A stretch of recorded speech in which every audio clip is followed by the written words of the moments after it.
बंदी छोड़ सतगुरु रामपाल जी परमेश्वर जी की जय हो। परमपिता परमात्मा सारी सृष्टि के रचनहार कुल मालिक असंख्य ब्रह्मांडों के स्वामी जगत गुरु तीनों लोकों में प्रवेश करके सबका धारण पोषण करने वाले राजाधिराज आत्माधार नाथों के नाथ देवों के देव महादेव सर्वेश्वर महेश्वर मृत्युंजय अजरो अमर आदि अनादि सनातनी प्रभु जगत पिता जगदीश्वर श्री श्री 1008 की उपाधि के वास्तविक अधिकारी अकाल मूर्त सौद स्वरूपी राम वासुदेव सर्वगतम ब्रह्म परम पूज्य प्रथम पूज्य परम संत परम पुरुष परम धनी परम दयालु सत्य कबीर हक्का कबीर अल्लाहु कबीर अल्लाहु अकबर बाखबर अल्लाह ताला जगत के तारणहार जगत के मुक्तिदाता जगत के जगन्नाथ हारे के सहारे हिंदुओं के राम मुसलमानों के अल्लाह सिखों के वाहिगुरु ईसाइयों के मसीह दया के सागर दयानिधि करुणा के सागर करुणानिधि स्वयंभू परिभू संकट मोचन कष्ट हरण मंगल करण दुख भंजन अविगत कबीर निर्विकार निर्विषम परमात्मा अलय अलेख सतगुरु आदि अनादि सतगुरु असली मर्यादा पुरुषोत्तम असली राम असली कृष्ण असली घनश्याम असली मुरारी राजाओं के राजा महाराजाओं के महाराजा शहंशाहों के शहंशाह सम्राटों के सम्राट भगवानों के भगवान अल्लाहों के अल्लाह प्रभुओं के प्रभु मसीहाओं के मसीह सच्चे वाहिगुरु बाबाओं के बाबा पीरों के पीर सेठों के सेठ जगत सेठ सावलसा सेठ सर्वगुण संपन्न अनंत कोटि कलाओं के स्वामी अनंत कोटि ब्रह्मांडों के नायक योगियों में महायोगी ध्यानियों में महाध्यानी सिद्धों में परम सिद्ध ज्ञानियों में तत्व ज्ञानी ब्रह्म ज्ञानी महाज्ञानी परम ज्ञानी सर्वश्रेष्ठ ज्ञानी विज्ञानी युवा कबीर समर्थ कबीर असमवात अमित ओजा सच्चे रहनुमा करीम अल्लाह सुभान अल्लाह दुनिया के अंतिम पैगंबर 8 सितंबर 1951 से गांव धनाना जिला सोनीपत हरियाणा भारतवर्ष की पावन भूमि पे प्रकट रियल कल की भगवान श्री नारायण साकार हरि श्री बाबा साहेब नूर अनंत परमात्मा सच्चे दरवेश सच्चे बाखबर संत श्रोमणी सतगुरु रामपाल जी परमेश्वर जी के चरण कमल में आप और हम सभी भाई बहनों का अनंत कोटि दंडवत प्रणाम। सत्साई भाई और बहनों, बहुत बड़ी दया बहुत बड़ी मेहर पूज्य गुरुदेव भगवान की परमेश्वर रामपाल जी की, जिनके शुभ आशीर्वाद से विशेष आशीर्वाद से उन्हीं के सत्संगों का संग्रह पवित्र आध्यात्मिक पुस्तक ज्ञान गंगा के ऊपर वीडियो बनाने की श्रृंखला जारी है। इसी श्रृंखला में आज हमारा ये 29वें नंबर का वीडियो है।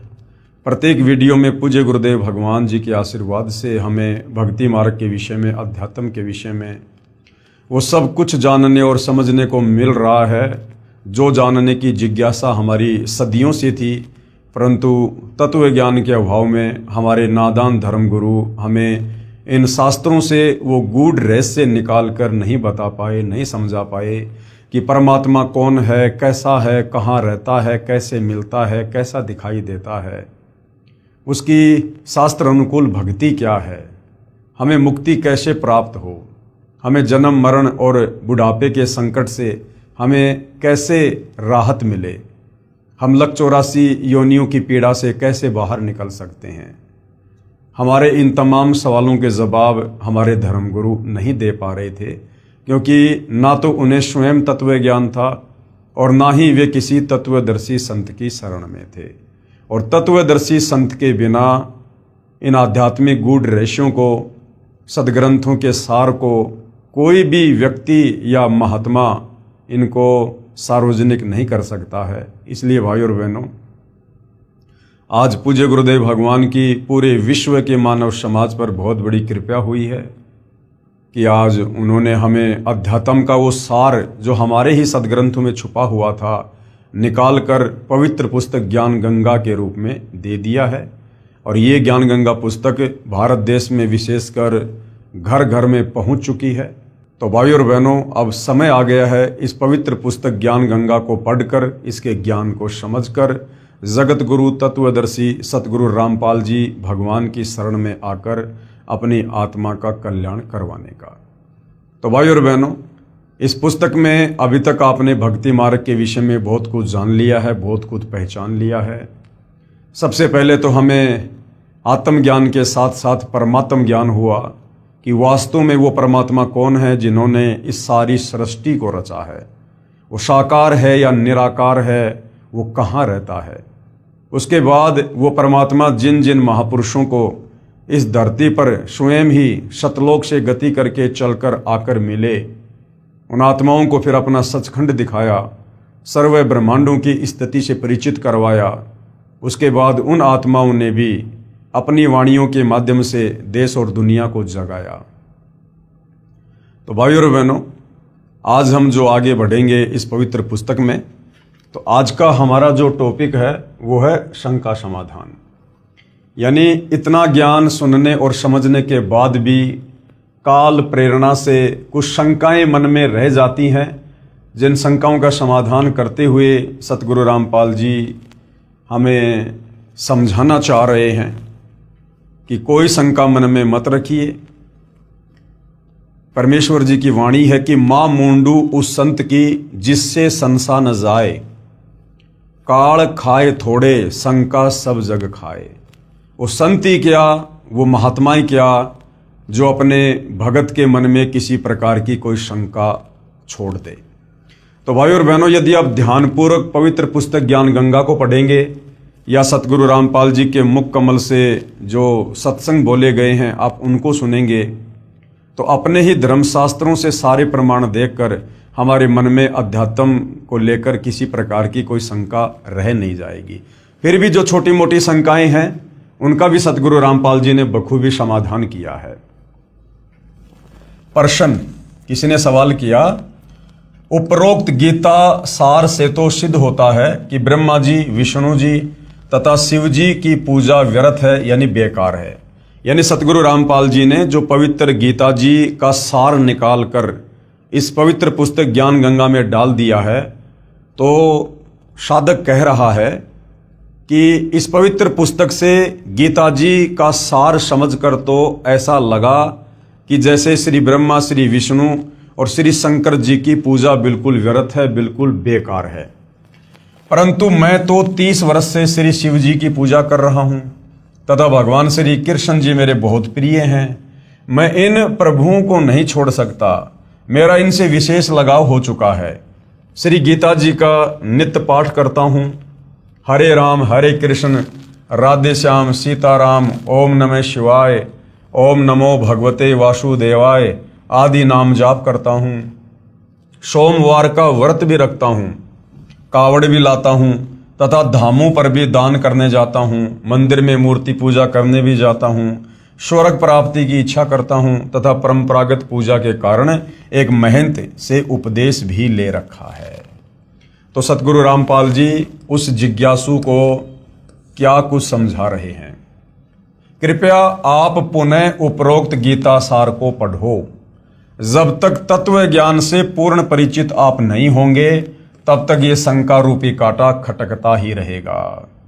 जैसे ऊपर उदाहरण है कि उल्टा लटका हुआ संसार रूपी वृक्ष है जिसकी मूल यानी जड़ तो पूर्ण परमात्मा परमेश्वर है और तीनों गुण रूपी रजगुण ब्रह्मा, सतगुण विष्णु और तमगुण शिव ये उसकी शाखाएं हैं। आपने कोई आम का पौधा लगाया है, यदि पौधे की जड़ यानी मूल की सिंचाई पूजा करोगे जिससे वृक्ष बनेगा, फिर उसकी शाखाओं को फल लगेंगे। शाखा तोड़ने को थोड़े कहा जाता है। यहां देखिए, सीधा बीजा हुआ भक्ति रूपी पौधा अर्थात शास्त्र विधि अनुसार साधना, जो आप जियों को पहले दिखाया गया था। तो गुरुदेव भगवान कह रहे हैं कि भाई हम ब्रह्मा विष्णु महेश की साधना छुड़वाते नहीं हैं, बल्कि और दृढ़ता से शास्त्र अनुकूल साधना आप जियों के द्वारा ब्रह्मा विष्णु महेश की करवाई जाती है। हमने भाई और बहनों सृष्टि रचना को समझना इसलिए बहुत ज्यादा जरूरी है, क्योंकि सृष्टि रचना को समझे बिना हमें इस अध्यात्म को नहीं समझ सकते। तो सृष्टि रचना के माध्यम से पूज्य गुरुदेव भगवान ने हमें बताया कि ये जो संसार है, ये जो सृष्टि है, ये एक उल्टा लटका हुआ पीपल का वृक्ष समझो। ये भक्ति रूपी पौधा है, ये भक्ति रूपी पेड़ है। ठीक है, यानी ऊपर को कबीर परमेश्वर, कबीर प्रभु, कबीर परमात्मा जो सबसे ऊपर अनामी लोक में रहते हैं। उसके बाद 3 लोकों की ओर रचना की। सतलोक में परमात्मा ने सृष्टि की, जहां बैठकर परमात्मा सारे ब्रह्मांडों का पालन पोषण करते हैं। तो जो भक्ति रूपी पेड़ है उसकी जड़ है कबीर भगवान, कबीर परमात्मा। नीचे फिर अक्षर पुरुष के 7 संग ब्रह्मांड हैं, काल के 21 ब्रह्मांड हैं, काल के 3 पुत्र ब्रह्मा विष्णु महेश हैं। अब हम नादानों ने ब्रह्मा विष्णु महेश की जानकारी होने के कारण, क्योंकि हमारे नादान धर्म गुरु तत्व ज्ञान के अभाव से ब्रह्मा विष्णु महेश से ऊपर कोई भगवान सिद्ध कर ही नहीं पाए, तो आम समाज ने ब्रह्मा विष्णु महेश यानी पेड़ की शाखाओं को ही पूजना शुरू कर दिया। अब यदि भाई और बहनों आप किसी पौधे की शाखाओं को अगर गमले में या मिट्टी में दबाकर उसकी सिंचाई करोगे, उसकी पूजा करोगे, वो पेड़ सूख जाएगा, हमें कभी भी फल प्राप्त नहीं होंगे। हमने पेड़ की जड़ को गमले में लगाना होगा, मिट्टी में दबाना होगा, फिर हमने खाद वगैरह पानी वगैरह डाल के उसकी पूजा करनी होगी। तो ये जो भक्ति रूपी पौधा है, पेड़ है, इसकी जड़ है कबीर भगवान, कबीर परमेश्वर। तो हमने उस परम अक्षर ब्रह्म कबीर परमेश्वर जी की पूजा करनी है।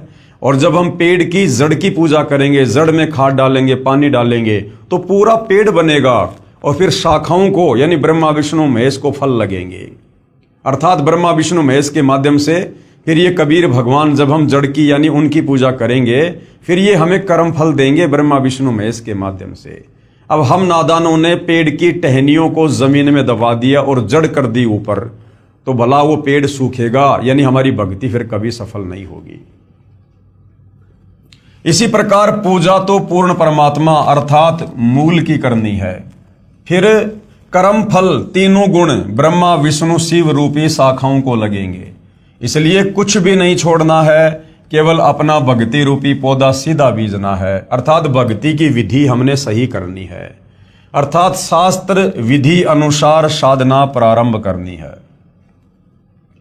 वर्तमान में सभी पवित्र भगत समाज शास्त्र विधि त्याग कर मनमाना आचरण कर रहा है, क्योंकि हमारे धर्म गुरु ब्रह्मा विष्णु महेश से ऊपर हमें कोई भगवान बताए ही नहीं। अर्थात भक्ति रूपी पौधा उल्टा लगा रखा है। यदि किसी ने ऐसे पौधा बीज रखा हो तो उसे मूर्ख ही कहा जाता है। यदि किसी ने टहनियों की ओर से पौधे को जमीन में दबा रखा है, गमले में डाल रखा है, तो उस व्यक्ति को मूर्ख कहा जाएगा। इसीलिए तो गीता अध्याय 7 श्लोक नंबर 12 से 15 में गीता का ज्ञान देने वाला काल ब्रह्म खुद कह रहा है कि जो प्राणी तीनों गुणों की रजगुण ब्रह्मा, सतगुण विष्णु, तमगुण शंकर की पूजा करते हैं, वो तो राक्षस स्वभाव को धारण किए हुए मनुष्यों में नीच दूषित कर्म करने वाले मूर्ख हैं। यानी पवित्र गीता जी जो हिंदुओं का सर्वश्रेष्ठ शास्त्र है, वो तीनों गुण यानी ब्रह्मा विष्णु महेश की पूजा करने के लिए मना कर रहा है। इसलिए गीता अध्याय 7 श्लोक 12 से 18 तक में तीनों गुणों रजगुण ब्रह्मा, सतगुण विष्णु, तमगुण शिव जी की पूजा तक ही सीमित बुद्धि रखने वाले जो इनके अलावा किसी को नहीं पूजते, उनको राक्षस स्वभाव को धारण किए हुए मनुष्यों में नीच दुष्कर्म करने वाले मूर्ख कहा है, तथा कहा है कि ये मुझे भी नहीं पूजते। काल कह रहा है कि ये लोग मुझे भी नहीं पूजते।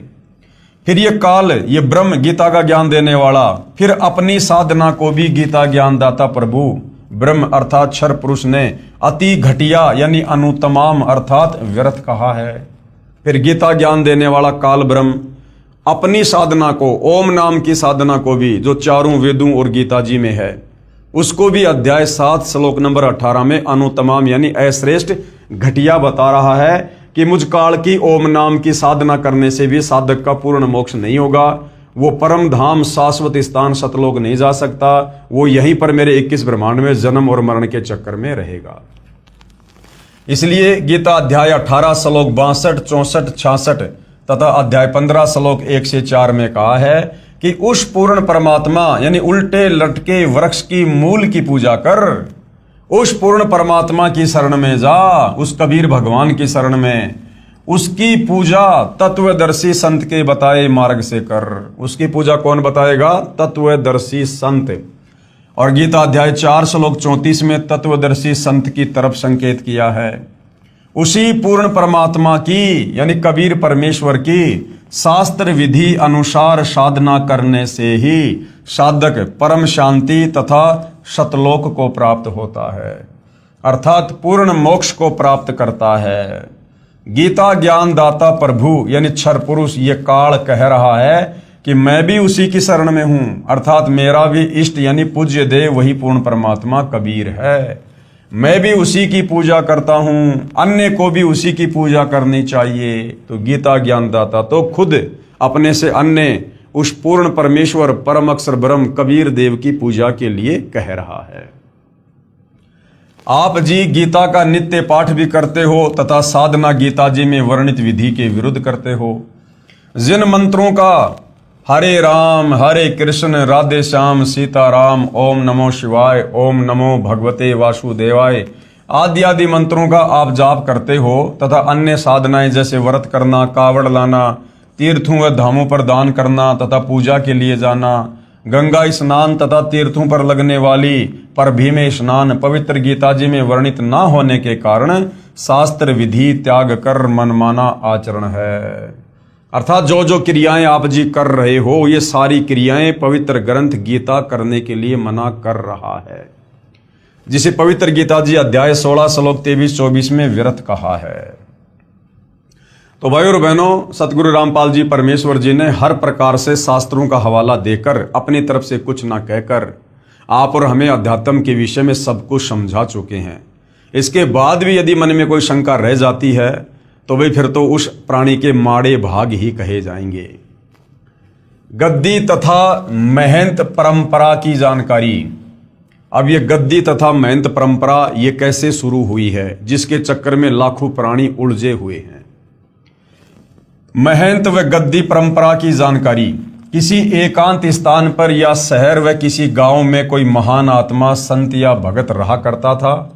उसके शरीर त्यागने के बाद उसकी याद बनाए रखने के लिए उनके शरीर के अंतिम संस्कार स्थल पर एक पत्थर या ईंटों की यादगार बना दी जाती है। फिर उस पवित्र आत्मा के अनुयायी या वंशज उसकी पत्थर की मूर्ति रख लेते हैं। कुछ समय उपरांत श्रद्धालु जाते हैं, कुछ धन दान करने लग जाते हैं, उसे मंदिर का रूप दे देते हैं तथा उस संत व ऋषि के वंशजों को धन उपार्जन का लालच हो जाता है। वे बहकाना प्रारंभ कर देते हैं कि जो यहाँ दर्शन करने आता है उसको पूर्ण मोक्ष प्राप्त होता है, सर्व लाभ मिलते हैं जो इसी महापुरुष के जीवन काल में शिष्यों को मिलते थे। ये मूर्ति साक्षात उसी संत जी को ही जानो, जो यहाँ नहीं आएगा उसका मोक्ष संभव नहीं, आदि आदि। इस प्रकार से भाई और बहनों ये जितने भी यादगारें हैं, ये पूजा स्थल हैं, धाम है, तीर्थ हैं, ये इस प्रकार से बने हैं। पहले वहां कोई साधु संत महात्मा ऋषि अपनी भक्ति किया करता था, जैसा भी उसको ज्ञान था औरों को समझाया करता था, और मरने के बाद जो भी उसने भक्ति साधना की वो लेकर अपने इष्ट धाम को चला गया। अब पीछे से उसके चेलों ने या उसके वंशजों ने उसके नाम की यादगार बना दी। धीरे धीरे एक स्ट्रक्चर खड़ा कर दिया, लोग वहां पर आने लगे, दान धर्म करने लगे, एक बड़े मंदिर का बड़ी यादगार का रूप दे दिया। फिर वहां रहने वालों को ये लालच पड़ गया कि यहाँ तो लोग आते हैं, दान धर्म करते हैं, बढ़िया उनका धंधा चल गया। इस प्रकार से भाई और बहनों ये गद्दी परंपरा, महंत परंपरा, ये यादगारें बनी हुई हैं। वर्तमान में वहां जाने से वो साधना शास्त्रों के विरुद्ध होने के कारण साधक को वहां जाने से, दान धर्म करने से, पूजा करने से कोई आध्यात्मिक लाभ नहीं है। अब उन नादानों को कोई पूछे कि जैसे कोई वैद्य था यानी कोई डॉक्टर था, वो नाड़ी देखकर दवाई देता था, रोगी स्वस्थ हो जाता था।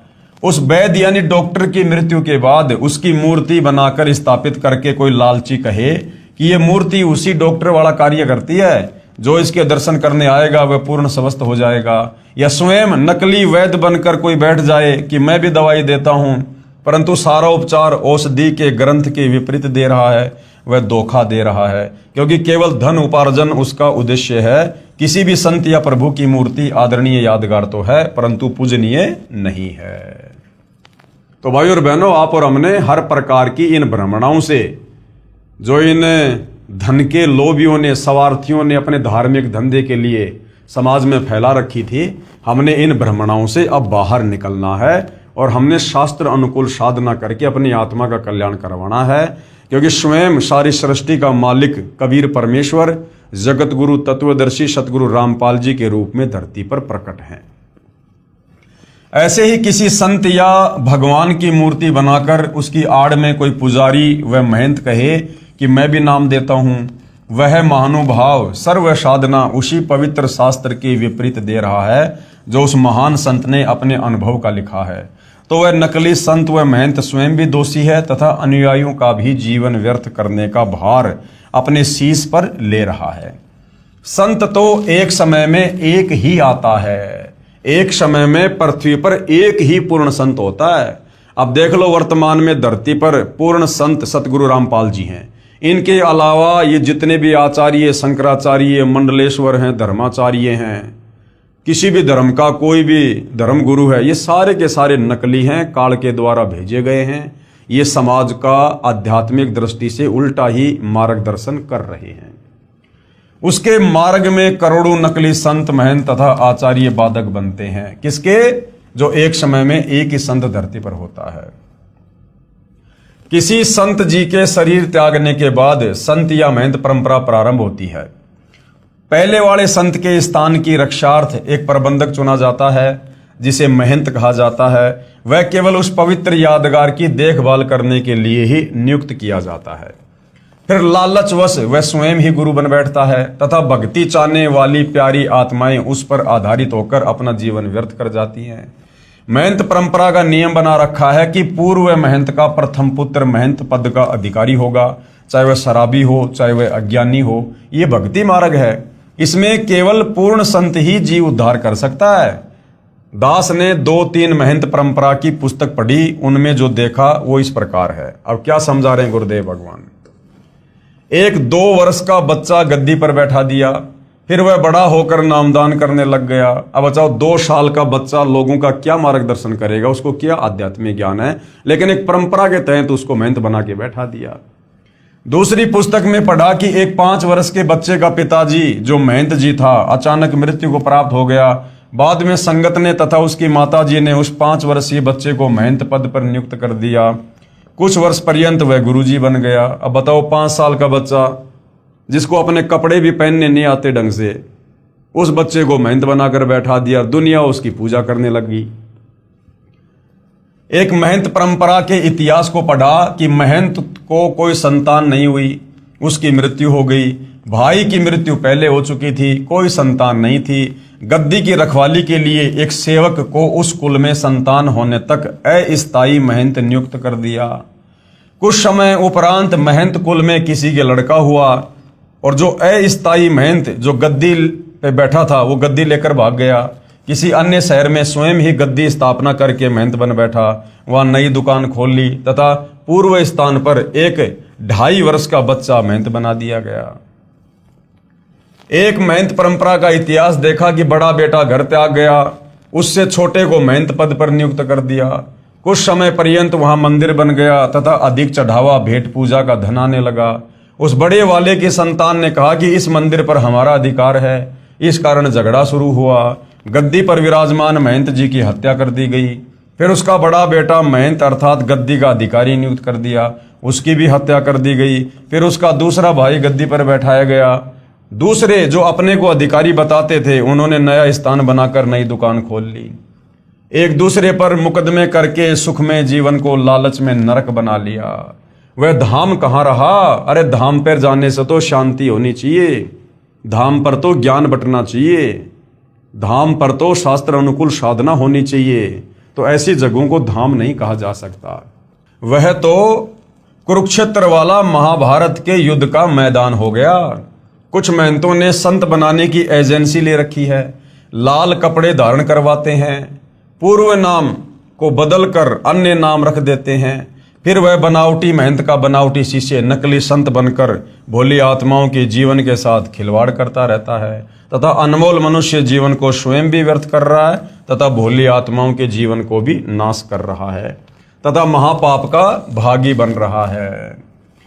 अब गुरुदेव भगवान क्या कह रहे हैं? जिस समय राजा परीक्षित जी को सर्प ने डसना था उस समय पूर्ण गुरु की आवश्यकता पड़ी। ये द्वापर युग की बात है। अब ये जगह जगह गद्दी लेकर महंत बनकर जो कथाएं करते फिरते हैं 4 रुपए के लालच में, अब गुरुदेव भगवान क्या समझा रहे हैं? द्वापर युग की ये कथा है। जिस समय राजा परीक्षित जी को सर्प ने डसना था उस समय पूर्ण गुरु की आवश्यकता पड़ी, क्योंकि पूर्ण संत बिना जीव का कल्याण असंभव है। उस समय पृथ्वी के सभी ऋषियों ने राजा परीक्षित को दीक्षा देने तथा 7 दिन श्रीमद् भागवत सुधा सागर की कथा सुनाने से मना कर दिया, क्योंकि 7वें दिन पोल खुलनी थी। इस कारण से कोई सामने नहीं आया। स्वयं श्रीमद् भागवत सुधा सागर के लेखक महर्षि वेदव्यास जी ने भी असमर्थता व्यक्त की, क्योंकि वे ऋषिजन प्रभु से डरने वाले थे, इसलिए भी राजा परीक्षित के जीवन से खिलवाड़ करना उचित नहीं समझा। राजा परीक्षित जी के कल्याण के लिए महर्षि सुखदेव जी को स्वर्ग से बुलाया गया। अब द्वापर युग के साधु संत महात्मा ऋषि कैसे होंगे? वर्तमान वालों से तो हजारों गुना बढ़िया होंगे। उनको ज्ञान भी होगा, धर्म कर्म पर भी थे, नेक नीति में भी थे, सदाचारी भी थे, और खुद श्रीमद् भागवत सुधा सागर का लेखक महर्षि वेदव्यास जी, उन्होंने भी हाथ खड़े कर दिए कि भैया मैं भी कथा करने का अधिकारी नहीं हूं। और फिर स्वर्ग से राजा परीक्षित के पुण्यों के आधार से सुखदेव ऋषि को बुलाया गया, और सुखदेव ऋषि ने यहां आकर 7 दिन राजा परीक्षित को श्रीमद् भागवत सुधा सागर की कथा सुनाई। तो विचार करो भाई और बहनों, जब द्वापर युग के ऋषियों ने श्रीमद् भागवत सुधा सागर की कथा करने के लिए अपने आप को योग्य नहीं बताया, अधिकारी नहीं बताया, तो ये वर्तमान वाले साधु संत महात्मा ऋषि पैसों के लोभी, इनकी कोई नियम नहीं, कोई मर्यादा नहीं, ये देके कांख में पोथी और गांव-गांव जाकर ये कथा करते फिरते हैं। इनके कथाओं से किसी का क्या भला होगा, क्या मुक्ति होगी? ये विचारणीय विषय है। क्योंकि भाई और बहनों, धरती पर एक समय में एक ही संत होता है जो पूर्ण होता है, और वही इन ग्रंथों की कथा यानी इन ग्रंथों को समझाने का अधिकारी होता है। राजा परीक्षित जी के कल्याण के लिए महर्षि सुखदेव जी को स्वर्ग से बुलाया गया, जिसने राजा को दीक्षा दी तथा 7 दिन तक कथा सुनाकर राजा परीक्षित जी का जितना उद्धार ऋषि सुखदेव जी कर सकते थे किया। वर्तमान के गुरु संत महंत तथा आचार्य स्वयं ही भगवान के संविधान से अपरिचित हैं, इसलिए भयंकर दोष के पात्र बनकर दोषी हो रहे हैं।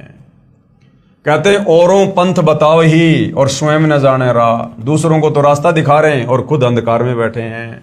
अनअधिकारी कथा पाठ करे वे दीक्षा देवे बहुत करत गुना। ये तो बहुत बड़ा पाप कर रहे हैं परमात्मा के विधान को तोड़कर। वर्तमान में कथा व ग्रंथों का पाठ करने वालों व नामदान करने वालों की बाढ़ सी आई हुई है, क्योंकि सभी पवित्र धर्मों की पवित्र आत्माएं तत्व ज्ञान से अपरिचित हैं, जिस कारण नकली गुरुओं व संतों तथा महंतों का दाव लगा हुआ है। जिस समय पवित्र भगत समाज आध्यात्मिक तत्व ज्ञान से परिचित हो जाएगा, उस समय इन नकली संतों, गुरुओं व आचार्यों को छुपने का स्थान नहीं मिलेगा। पलायन करके पीछा छुड़वाना पड़ेगा। जब भगत समाज तत्व ज्ञान से परिचित हो जाएगा, जगत गुरु तत्वदर्शी सतगुरु रामपाल जी के सत्संग सुनकर, उनकी पुस्तकें पढ़कर। अब भाई और बहनों, जितने भी ये तीर्थ हैं, ये धाम हैं, इनकी वास्तव में शुरुआत कैसे हुई? जब तक हम परमात्मा चाहने वाली आत्माओं को इसकी जड़ का नहीं पता चलेगा, तब तक हम इन तीर्थों पर, इन धामों पर यूं ही जाकर अपना धन और अनमोल समय बर्बाद करवाते रहेंगे। पवित्र तीर्थ तथा धाम की जानकारी। किसी साधक ऋषि जी ने किसी स्थान या जलाशय पर बैठकर साधना की या अपनी आध्यात्मिक शक्ति का कोई प्रदर्शन किया। वह अपनी भक्ति कमाई करके साथ ले गया, यानी मरने के बाद, तथा अपने इष्ट लोक को प्राप्त हुआ। उस साधना स्थल का बाद में तीर्थ या धाम नाम पड़ गया।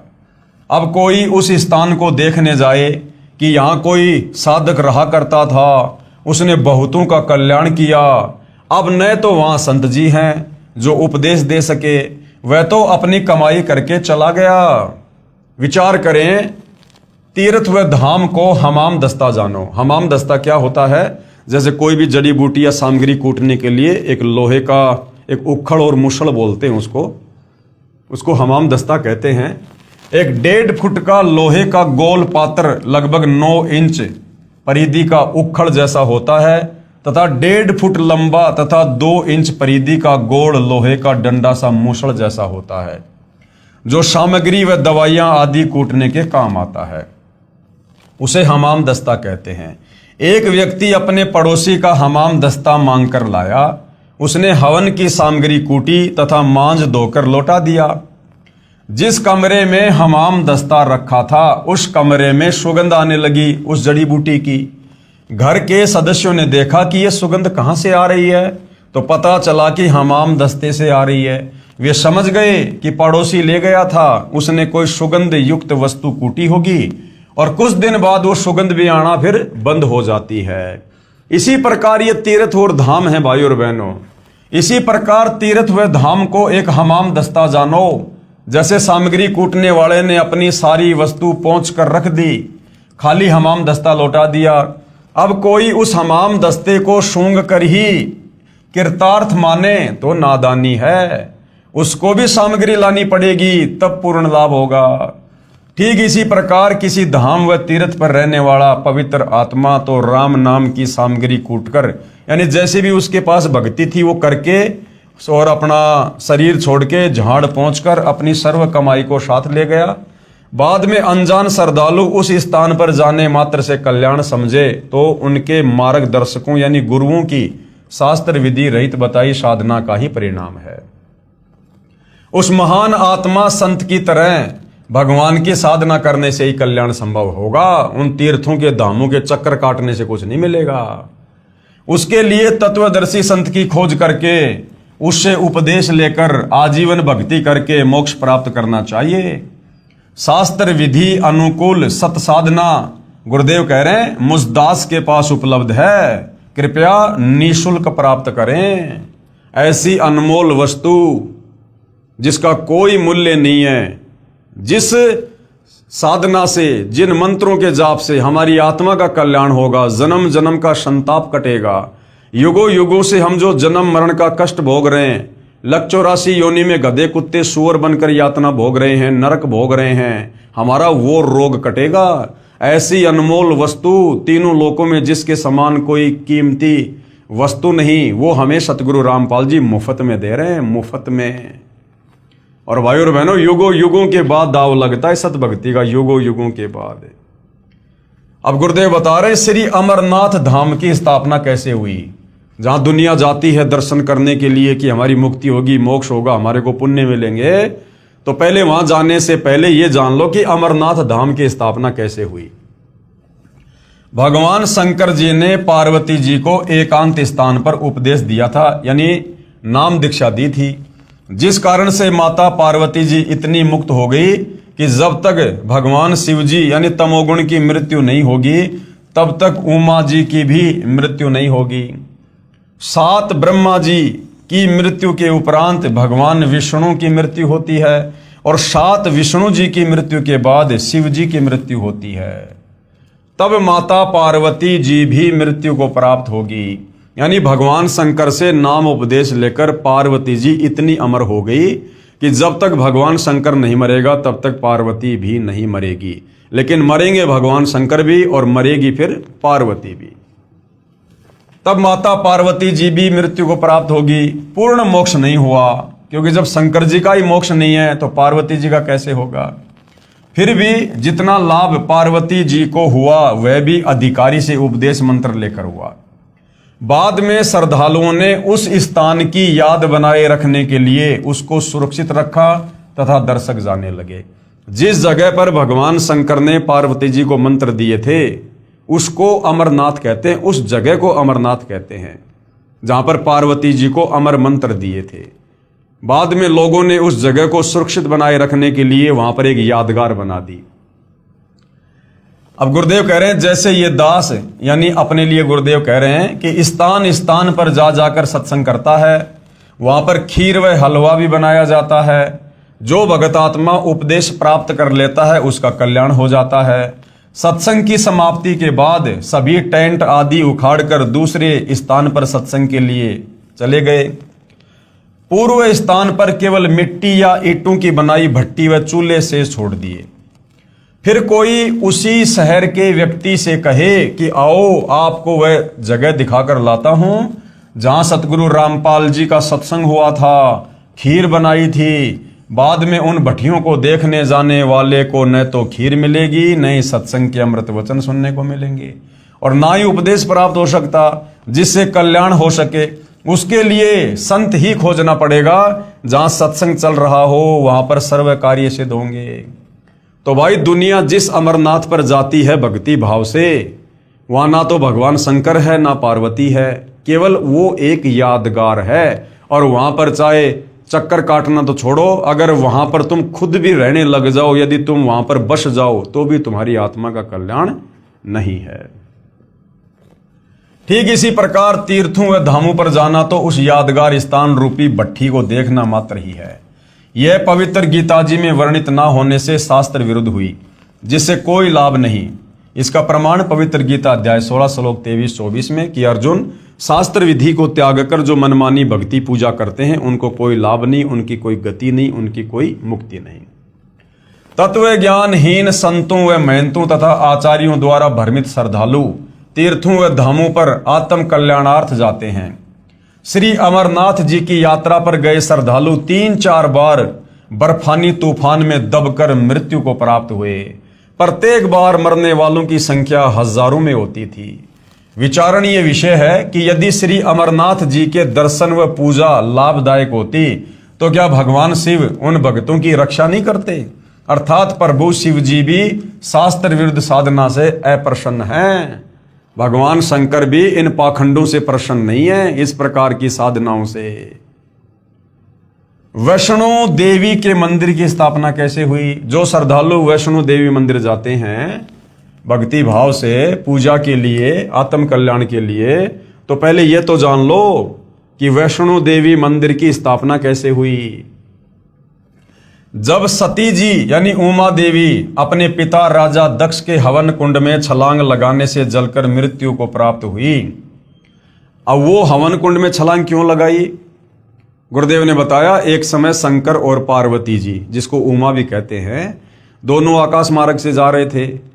उसी समय विष्णु अवतार श्री रामचंद्र जी धरती पर आए हुए थे और उनको 14 साल का वनवास मिला हुआ था, और जंगल से उनकी पत्नी सीता को रावण उठाकर ले गया था। पीछे से सीता के वियोग में वो पागलों की तरह व्यवहार कर रहे थे। वृक्षों से लिपट लिपट कर पूछ रहे थे, हाय मेरी सीता कहाँ गई? मृगों से लिपट लिपट कर पूछ रहे थे, रो रहे थे। तो ऊपर से शंकर जी ने हाथ जोड़कर उनको प्रणाम किया।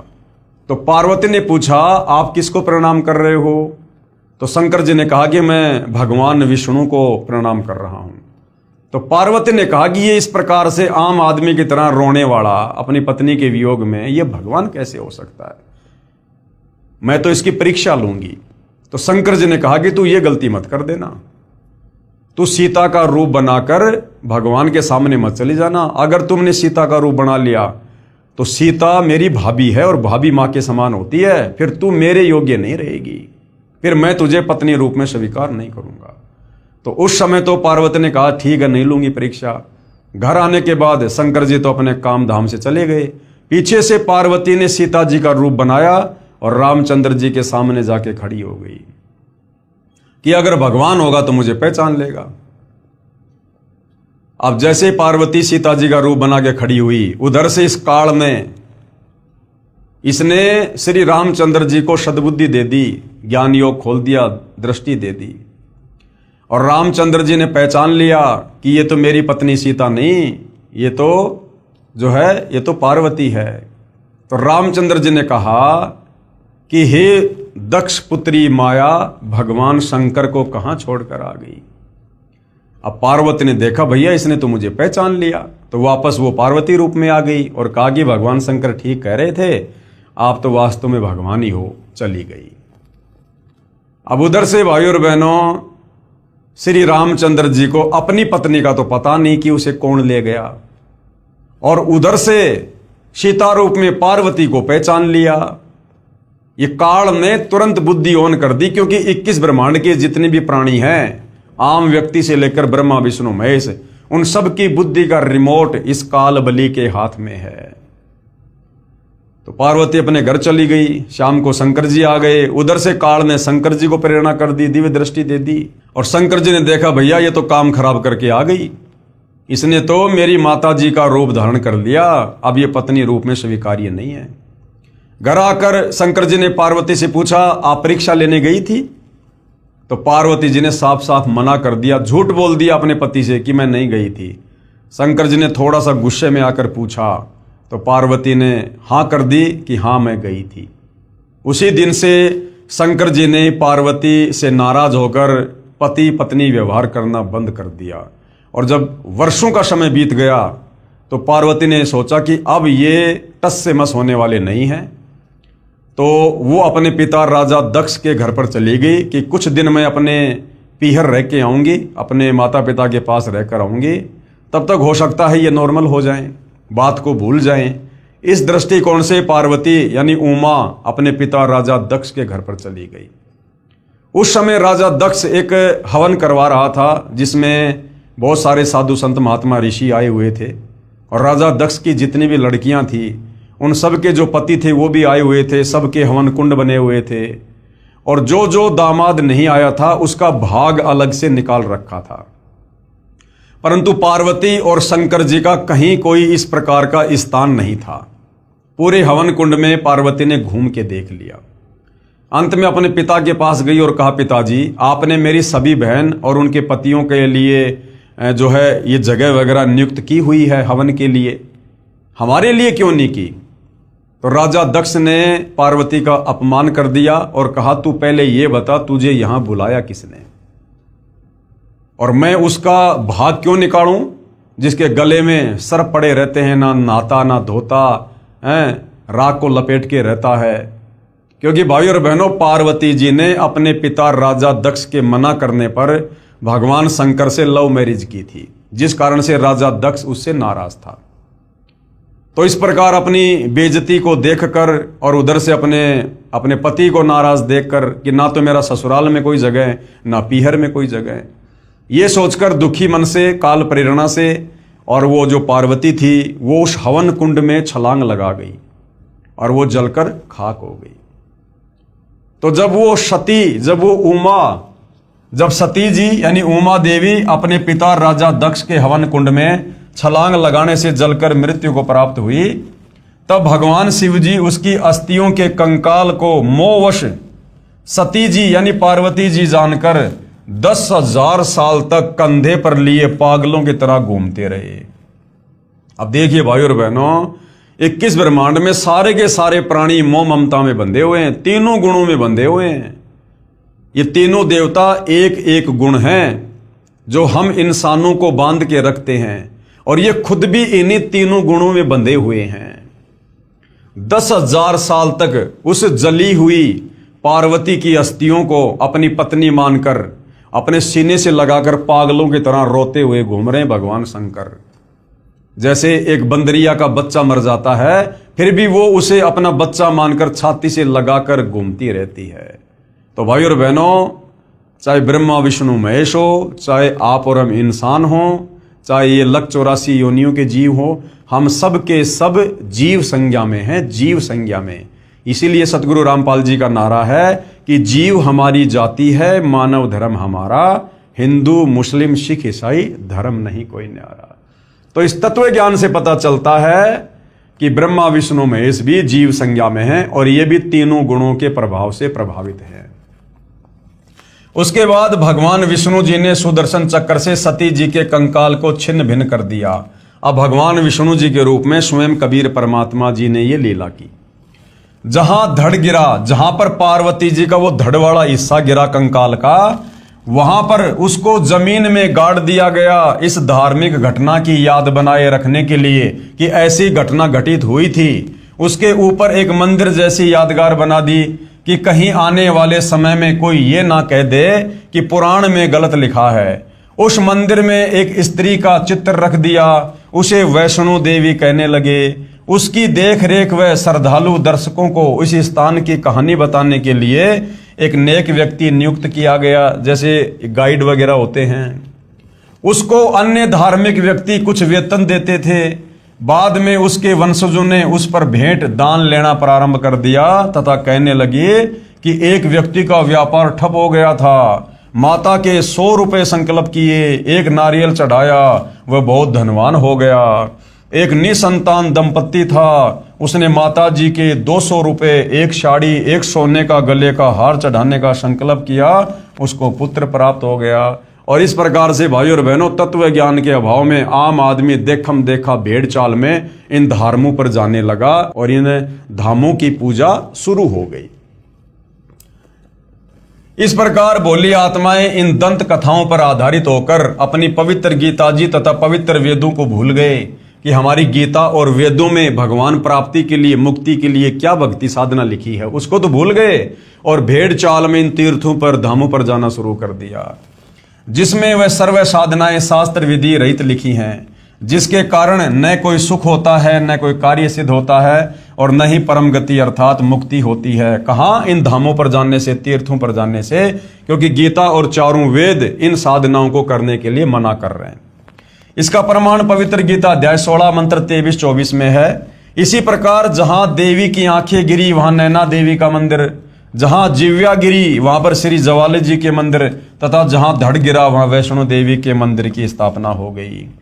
तो भाई और बहनों, इस प्रकार से इन धामों की शुरुआत हुई है जिनको आज दुनिया पूजने के लिए जाती है, जबकि ये तमाम साधनाएं हमारे धर्मशास्त्रों के विरुद्ध होने के कारण, पवित्र गीता और पवित्र चारों वेदों के विपरीत होने के कारण इसको मनमाने आचरण की संज्ञा दी गई है। अध्याय 16 श्लोक 23-24 कि अर्जुन, जो व्यक्ति शास्त्र विधि को त्याग कर मनमाना आचरण करते हैं, मनमानी पूजा पाठ करते हैं, मनमाने मंत्रों का जाप करते हैं जो गीता और वेदों में नहीं है, उनकी ना तो मुक्ति होगी मरने के बाद में, अर्थात वो कभी भूत बनेंगे, कभी पिशाच बनेंगे, कभी वो पितर बनेंगे, नरक में जाएंगे, लक 84 में जाएंगे। ना उनका कोई कार्य सिद्ध हो सकता और ना उनकी गति हो सकती। इसलिए गीता अध्याय 16 श्लोक 24 में फिर कहा कि अर्जुन, कौन से भक्ति कर्म करने चाहिए, कौन से भक्ति कर्म नहीं करने चाहिए, इसके लिए शास्त्र ही प्रमाण है। अन्य किसी की दंत कथा पर, लोक वेद पर, सुनी सुनाई बातों पर यकीन करके भक्ति मार्ग को मत अपना लेना। तो भाई और बहनों, हर प्रकार से सतगुरु रामपाल जी परमात्मा चाहने वाली आत्माओं का समाधान कर रहे हैं। यानी यदि हमने इस अनमोल मनुष्य जन्म से परमात्मा की प्राप्ति करनी है, ये अनमोल मनुष्य जन्म हमें केवल परमात्मा प्राप्ति के लिए ही मिलता है, क्योंकि लक 84 योनियां भोगने के बाद एक मनुष्य जन्म हमें परमात्मा देता है। इसलिए कहते हैं कि मानव जन्म दुर्लभ है, ये मिले न बारंबार, और जैसे पेड़ से पत्ता टूट जाए फिर वापस नहीं लगता डार। तो क्या करना चाहिए इस मनुष्य जन्म से?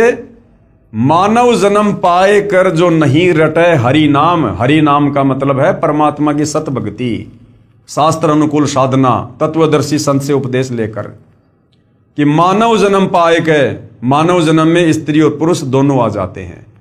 मनुष्य जन्म पाए कर जो नहीं रटे हरि नाम। भाई जैसे कुआं जल बिना फिर बनवाया क्या काम। अगर इस मनुष्य जन्म को प्राप्त करके तत्वदर्शी संत की शरण में आकर शास्त्र अनुकूल भक्ति नहीं की, तो ऐसा है जैसे आपने कुआं बनाया और कुएं में जल है नहीं, लेकिन कुएं के ऊपर आप जी बढ़िया बढ़िया चित्रकारी कर रहे हो, तो क्या फायदा उस कुएं के ऊपर वो चित्रकारी करने का जब उसमें जल ही नहीं है, वो इच्छित वस्तु ही नहीं है। तो भाई और बहनों, बड़ी मुश्किल से परमेश्वर ने हमें ये मनुष्य जन्म बख्शा है। इस मनुष्य जन्म में हम हर प्रकार से अन्य योनियों से श्रेष्ठ बुद्धि रखते हैं। लक 84 योनियों में गधे, कुत्ते, सुअर, बैल, मक्खी, मच्छर, हाथी, भेड़िया, सिंह, इनको वो बुद्धि नहीं है। इनको आत्मचिंतन की, मंथन की, एक दूसरे से सलाह मशवरा करने की वो सद्बुद्धि प्राप्त नहीं है जो हम मनुष्यों को है। हमें परमेश्वर ने इनसे विशेष बुद्धि दी है, विशेष हमारे को शरीर दिया है। हम काम धंधा करके, मेहनत मजदूरी करके हम खा सकते हैं, कमा सकते हैं। हम सभ्य समाज में सभ्य तरीके से रह सकते हैं। पशु एक दूसरे को छीनकर मारकर खाते हैं, लेकिन हम मनुष्य हैं। हमें परमेश्वर ने विशेष बुद्धि दी है।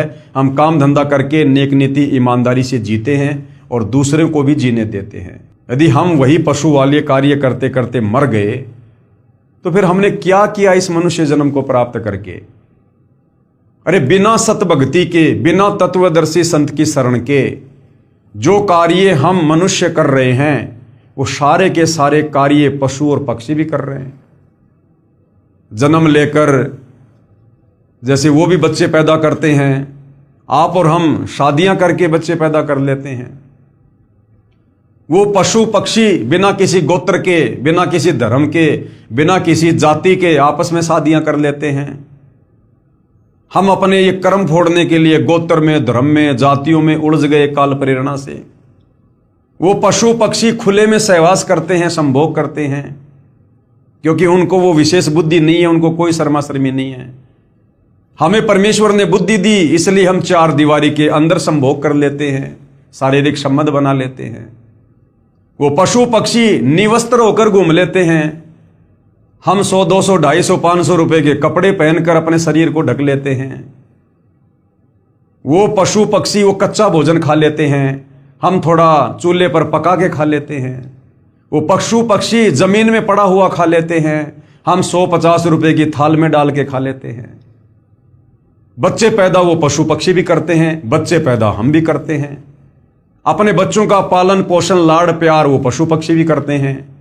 वो लाड़ प्यार पालन पोषण आप और हम भी करते हैं, और अंत में वो भी मर जाते हैं और अंत में हम भी मर जाते हैं।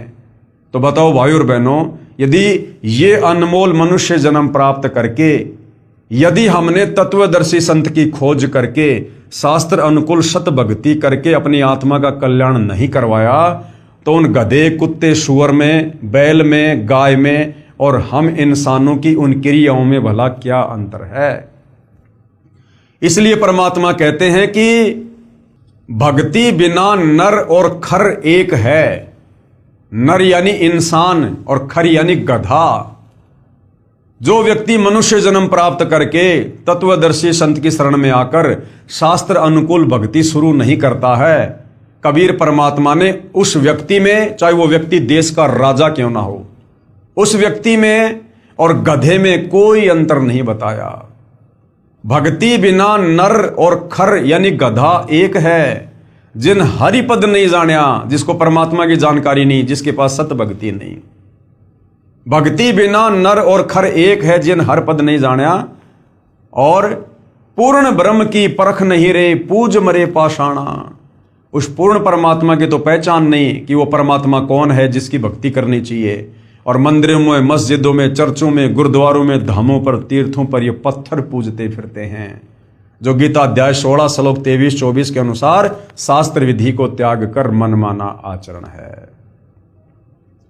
तो भाई और बहनों, बड़े सौभाग्य से अनंत युगों के बाद आप और हमारा बिल्ली के भाग का छीका टूटा है।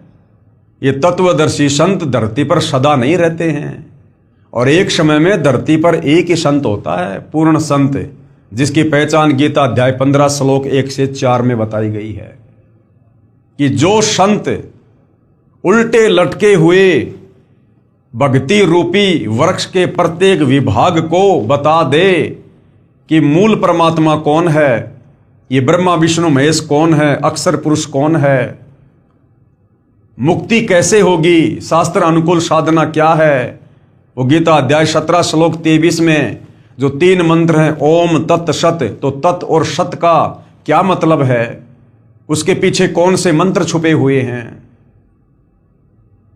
कहते हैं वो पूर्ण संत होगा, वो तत्वदर्शी संत होगा। तो भाई और बहनों, पूरा सतयुग बीत गया, पूरा त्रेता युग बीत गया, पूरा द्वापर बीत गया, और 5000 साल से ज्यादा कलयुग बीत गया। आज तक वेदों और गीता में वर्णित उस उल्टे लटके संसार रूपी वृक्ष की जो व्याख्या सतगुरु रामपाल जी ने सचित्र समझाई है, आज तक किसी धर्मगुरु ने, धर्माचार्य ने नहीं समझाई है।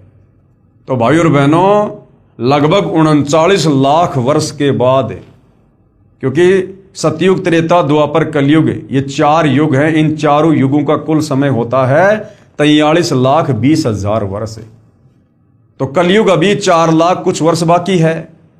तो लगभग 38-39 लाख वर्ष के बाद आप और हमें आज इस कलयुग की बिचली पीढ़ी में तत्वदर्शी संत के दर्शन सुलभ हुए हैं। और ये तत्वदर्शी संत खोजने से नहीं मिलता है। सतयुग से साधु संत महात्मा ऋषि लग रहे खोजने के लिए। सतयुग में लाखों साल की उम्र होती थी, बेचारे घर बार छोड़कर, बाल बच्चे छोड़कर वैराग्य धारण कर लेते थे। जंगल में, गुफाओं में, कंदराओं में अपने शरीर को गला दिया, भूखे प्यासे रहकर। मिट्टी चढ़ जाया करती थी शरीर पर, दीमक लग जाती थी, समाधि लगा के बैठ जाया करते थे। परमात्मा प्राप्ति के लिए भाई और बहनों, उनको तो इस ब्रह्मा विष्णु महेश के पिता, गीता ज्ञानदाता काल ने भी अपने दर्शन नहीं दिए। और आज आप और हमें उस पूर्ण ब्रह्म परमात्मा कबीर देव, कबीर साहिब के जगत गुरु तत्वदर्शी सतगुरु रामपाल जी के रूप में साक्षात दर्शन हो रहे हैं। आज वो परमात्मा हमें ढूंढता हुआ फिर रहा है। और यदि आज हमने मौका खो दिया, और यदि फिर हमें कभी मनुष्य जन्म मिला, फिर हम परमात्मा को खोजते खोजते रह जाएंगे, नहीं मिलेगा। और यदि 184 योनि में गधे, कुत्ते, सुअर की अगर योनियों में चले गए, तो उसके बाद हमें ना तो तत्वदर्शी संत की पहचान करवाने वाला कोई मिलेगा, और यदि मिल गया तो हम उस 184 योनि के शरीरों में उस तत्वदर्शी संत की पहचान करने योग्य नहीं रहेंगे। आज गधे, कुत्ते, सुअर को आप बैठ के समझाओ कि भक्ति कर ले, राम का नाम ले ले, तत्वदर्शी संत आया हुआ है, उसको पता ही नहीं हम क्या भोग रहे हैं, क्योंकि वो भोग योनि है। अब वो भोग योनि भोग रहा है वो जीव, क्योंकि वो भी हमारी तरह कभी मनुष्य था, स्त्री या पुरुष, और उसको भी लोगों ने बताया, समझाया कि भाई भक्ति कर ले, परमात्मा आए हुए हैं। लेकिन वो अफलातुनी में रह गया कि किसने देखा भगवान, सब डींग मारते हैं, कुछ नहीं है, अपना काम धंधा करो, अपने बच्चों का पालन पोषण करो, यही भक्ति है, यही धर्म है बस। और यही छोटी मोटी साधना करता रहता था। अब वो भाई शरीर छोड़ने के बाद सत भक्ति उसकी बनी नहीं, सीधा 184 योनियों में काल ने ठोक दिया। अब वो अपना कर्म भोग रहा है, जो कर्म उसने मनुष्य योनि में किया था, शास्त्र विरुद्ध साधना करके, संतों की बातों को कानों के ऊपर से टाल दिया। आज वो गधा, कुत्ता, सुअर बनकर असहनीय पीड़ा भोग रहा है। जो सुबह उठते जूस पीता था, चाय पीता था, दिन में 3 बार बढ़िया बढ़िया भोजन खाया करता था, महंगे महंगे कपड़े पहनता था, नौकरी करता था, गाड़ियों में घूमता था, आज वो गधा बन के नंगा होके घूम रहा है। और गधे को उसका मालिक कभी घर पे खाना नहीं देता, सारा दिन उससे कमर तोड़ काम लेता है, और शाम के समय कान पकड़ के उसको कुर्डियों में छोड़ देता है। जितना पेट भर सकता है वो गधा घूम घूम के भरता है। और गधे की कमर पे जख्म हो जाता है, वो मिट्टी या ईंटों का बोरा बार बार उसकी रगड़ लगने से उसकी कमर छुल जाती है, उस कमर पर घाव हो जाता है। और जब वो चरने जाता है तब वो कौवा बैठकर उसकी कमर पर चोंच से घाव को नोचता है। वो असहनीय पीड़ा भोग रहा है, लेकिन पेट भी भरना जरूरी, खाना भी खाना जरूरी। तो भाई और बहनों, फिर आप और हमारी ये हालत हो जाएगी। फिर बैल बनेंगे, ऊंट बनेंगे, फिर किसान हमारे नाक को फोड़ेगा, नाक को फोड़ के उसमें रस्सा डालेगा, और उसके संकेतों के अनुसार नहीं चलेंगे तो रस्से को खींच खींच के नाक का हाल बेहाल कर देगा। पीड़ा उस प्राणी को भी उतनी ही होती है जितनी आप और हमें होती है मनुष्य शरीर में। आज यदि हमारे नाक का बाल भी उखाड़ लें तो कितनी पीड़ा होती है, तुरंत आंखों में आंसू आता है। अब सोचिए उस बैल की क्या हाल होगी, उस ऊंट की क्या दशा होगी, जिसकी नकेल खींच खींच के, नाक का रस्सा खींच खींच के उसके मालिक ने। और कई बार क्या होता है, उस ऊंट के नाक में कीड़े पड़ जाते हैं, जख्म हो जाता है बार बार रस्सी खींचने से, कीड़े चलते हैं उसमें। हमने खूब देखे गांव में जब छोटे छोटे थे। तो भाई और बहनों, ये दुर्दशा आप और हमारी अनंत युगों से हो रही है। ये एक बार या 2 बार नहीं है। कि हम तो खाली एक बार ही लक 84 का चक्कर काटेंगे बस। अरे एक बार भी कितना भयंकर है। एक कुत्ते का जीवन देख लो भाई और बहनों, 10-15 साल की उम्र होती है, उस कुत्ते का जीवन देख लो, सुबह से लेकर शाम तक पूरी रात वो भौंकेगा क्योंकि उसकी आदत गंदी, भौंकने से उसको भूख लगेगी, सुबह क्या करेगा, किसी के घर पर जाएगा। अब उसको कौन खिलाएगा भाई, कौन खिलाएगा उसको? उसका भाग्य किसी ने टूक डाल दिया तो, नहीं तो उसके लठ पड़ेंगे, जूत पड़ेंगे उसके।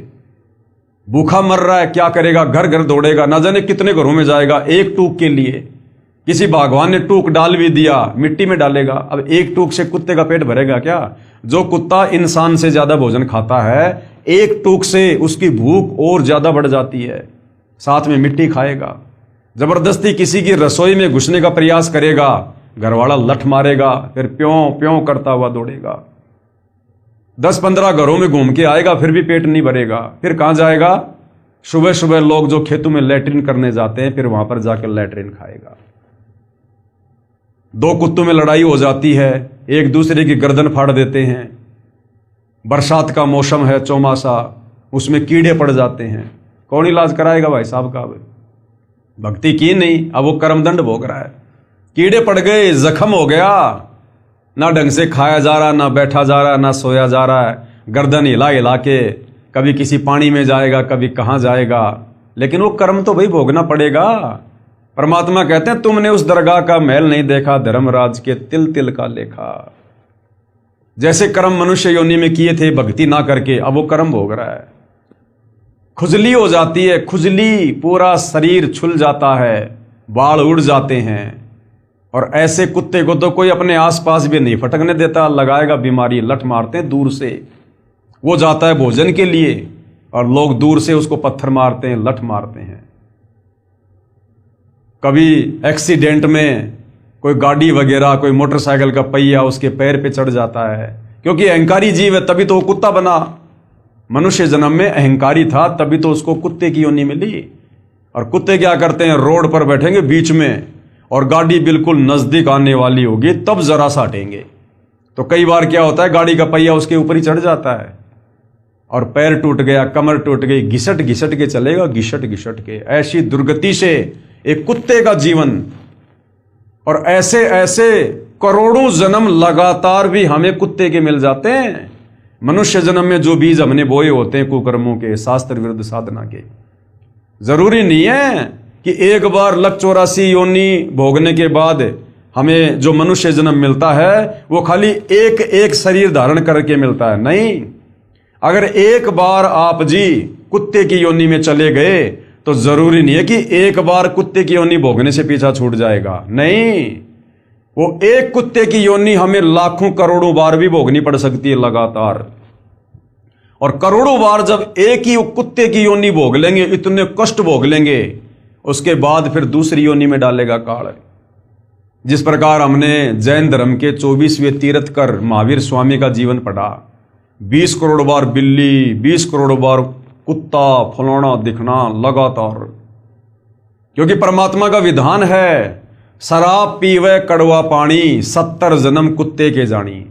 जो व्यक्ति एक बार शराब पीता है, एक घूंट यानी एक कप जो शराब पीता है, उसका क्या फल है? 70 बार लगातार उसको कुत्ते के जन्म मिलेंगे। तो सोचिए पूरे जीवन में वो व्यक्ति कितनी शराब पिएगा। अब उस हिसाब से लगा लो भाई और बहनों, एक दिन शराब पीने से 70 जन्म कुत्ते के। और उस व्यक्ति की 100 साल की उम्र है, और 100 साल में यदि उसने 60 साल दारू पी है रोजाना, तो भाई और बहनों आइडिया लगा लो, लाखों जन्म कुत्ते के भोगने पड़ेंगे, लाखों जन्म लगातार। तो इस प्रकार से ये काल हमारी दुर्गति करता है। फिर गधे की योनि में डाल देगा। और फिर हमने इतने कुकर्म किए होते हैं मनुष्य योनि में, पर दोबारा स्त्री का खोले, 70 जन्म अंधा हो डोले। दूसरी स्त्री के साथ में हमने कुकर्म किए होते हैं, उनकी सजा परमात्मा के विधान अनुसार। गधे की योनि मिल गई, ऊपर से मनुष्य जन्म वाले कुकर्म के चलते हमें अंधे गधे का जीवन दे दिया काल ने। एक तो गधा और ऊपर से अंधा। अब सोचो उस जीव की क्या दुर्गति होगी भाई और बहनों, क्या दुर्गति होगी। अपने ऊपर लेकर देखो, जैसे मैं अंधा गधा, अब सोचो क्या बीतेगा। आज तुम्हारे माता पिता, भाई बहन, रिश्तेदार, यार दोस्त हमारी टेक केयर कर लेते हैं। कोई अंधा हो जाता है, कोई लूला लंगड़ा हो जाता है, कोई बीमार हो जाता है, उसका कौन रिश्तेदार, उसका कौन मेडिकल में उसको चेकअप करवाएगा? लोग देखते भी नहीं उस तरफ। सुखदेव ऋषि ने बताई अपनी आत्म कथा एक बार। परमात्मा कहते हैं सुखदेव ने 84 भुगती बना पजावे खरवो, पजावे पर ईंटों के भट्ठों पर वो गधा बना। और सुखदेव ने बताया कि मेरे मालिक ने मेरे से दिन रात काम लिया कमर तोड़, और मुझे खाना भी नहीं देता था पेट भर, जिस कारण से मैं कमजोर हो गया और मेरी कमर टूट गई और मैं अंधा हो गया। और चलते चलते चलते चलते एक ऐसी जगह पर गया, एक नाला था सकड़ा सा, मैं अंधा था, कमजोर था, मैं उस नाले में गिर गया और वहीं मैं अटक गया। अब लोगों को पता कि गधा नाले में अटका हुआ है, लेकिन लोगों ने मुझे बाहर निकालने के बजाय मेरे ऊपर पैर रखकर नाला पार करना शुरू कर दिया।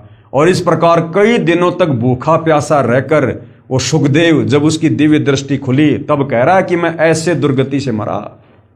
सुखदेव जैसा ऋषि, वेद व्यास का बेटा, जिसने राजा परीक्षित को स्वर्ग से आकर 7 दिन तक भागवत की कथा सुनाई थी, उस सुखदेव ऋषि का जीव भी ऐसी यातना भोगने पर विवश हुआ, तत्वदर्शी संत के अभाव में, शास्त्र विरुद्ध साधना को करने के चलते।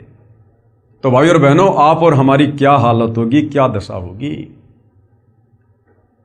तो आज आप और हमें वो सु अवसर प्राप्त हुआ है जो अभी तक सुखदेव ऋषि को भी प्राप्त नहीं हुआ। इसलिए भाई और बहनों, इस सु अवसर को मनुष्य जन्म प्राप्त करके यदि किसी ने गवा दिया, खो दिया, फिर हम अनंत युगों के लिए, क्योंकि परमात्मा फिर हमसे बहुत नाराज होगा। ऐसा मौका परमात्मा खुद आए हैं हमारे आत्म कल्याण के लिए, जो भगवान ढूंढने से नहीं मिलता। आज वो परमात्मा खुद चलकर आया है हमें भक्ति देने के लिए, क्योंकि ये भक्ति युग है। और इस समय यदि हमने उनके रहम को ठुकरा दिया तो फिर परमात्मा हमसे बहुत नाराज होगा, और ऐसे जीवों को फिर परमात्मा कई हजारों युगों तक वापस नहीं संभालता है। तो भाई और बहनों, ये ऐसा शास्त्र प्रमाणित ज्ञान है कि आज तक हमारे धर्म के चारों शंकराचार्यों ने दिया।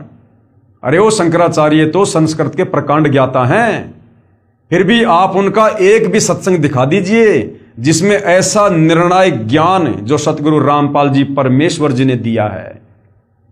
यदि हमारे शंकराचार्यों ने दिया हो तो बता दो। यदि गीता अध्याय 15 श्लोक नंबर 1 से 4 के अनुसार उल्टे लटके हुए संसार रूपी पेड़ की व्याख्या यदि चारों शंकराचार्य ने की हो तो बता दो। गीता अध्याय 4 श्लोक 34 के अनुसार यदि वो तत्वदर्शी संत चारों शंकराचार्यों में से कोई हो तो बता दो। उन चारों शंकराचार्यों को तो चारों वेदों का भी ज्ञान नहीं। शंकराचार्यों की 4 पीठ हैं भारत देश के चारों कोणों में, और एक एक वेद को लेकर बैठे हैं, एक एक वेद को। तो भाई और बहनों, सौभाग्य हमारा कि स्वयं कबीर परमेश्वर जी के अलावा धरती पर प्रकट होकर इस तत्व ज्ञान को, इन धर्म शास्त्रों को, ना केवल हिंदू धर्म के, सर्व धर्मों के धर्म शास्त्रों को इस प्रकार से जैसे पहली कक्षा के बच्चे को समझाया जाता है उंगली रख रख के, सतगुरु रामपाल जी के अलावा, इस कबीर परमेश्वर के अलावा कोई समझा नहीं सकता। तो भाई और बहनों, ऐसा रहम हुआ है पूज्य गुरुदेव भगवान का, परमेश्वर का, विशेष रजा, विशेष दया। लोग कहते हैं भगवान निराकार, भगवान निराकार। अरे भगवान साकार, चारों वेद चिल्ला रहे, गीता जी गवाही दे रही, बाइबल गवाही दे रही, कुरान शरीफ गवाही दे रही, गुरु ग्रंथ साहिब चिल्ला रहा कि परमात्मा साकार है, दिखाई देता है, धरती पर आता है, मनुष्य के जैसा है, उसी ने हमें पैदा किया है, अपने रूप में पैदा किया है। और फिर भी ये शास्त्रों को पढ़ने वाले नहीं समझ पाए और परमात्मा को निराकार निराकार कह के आप और हमें शास्त्र विरुद्ध साधना पर लगा दिया। तो भाई और बहनों, मौका है, हम तो केवल प्रार्थना कर सकते हैं, विनती कर सकते हैं, क्योंकि आप लोगों को समझाने से हमारी तो सेवा बन रही है। हम तो इस परमेश्वर की इस प्रकार से महिमा करने मात्र से हम पुण्य के भागी बन रहे हैं, तो हम तो करेंगे। हमारे से तो जितना थूक बिलोया जाएगा आजीवन बिलोएंगे, क्योंकि दही से मक्खन निकले ना निकले, लेकिन जो थूक हम बिलो रहे हैं सतगुरु की महिमा करके, इससे जरूर वो मक्खन निकलेगा। कहने का मतलब है हमारी सेवा बनेगी और हम अवश्य मोक्ष को प्राप्त होंगे। वो भक्ति रूपी मक्खन निकलेगा, भक्ति रूपी मक्खन। तो हमारी तो सेवा है, हमारा ये परम धर्म है, हमारा कर्तव्य है आप जियों के प्रति भी और सतगुरु रामपाल जी के शिष्य होने के नाते उनके प्रति भी, कि गुरु ने जो सतज्ञान दिया है उस ज्ञान को उनकी आत्माओं तक, जन जन तक पहुंचाना उनके भक्तों का कर्तव्य है। तो हम तो आपके प्रति भी अपनी जिम्मेदारी निभा रहे हैं, गुरु के प्रति भी अपनी जिम्मेदारी निभा रहे हैं, तो हम तो भाई पुण्य के भागी हो रहे हैं।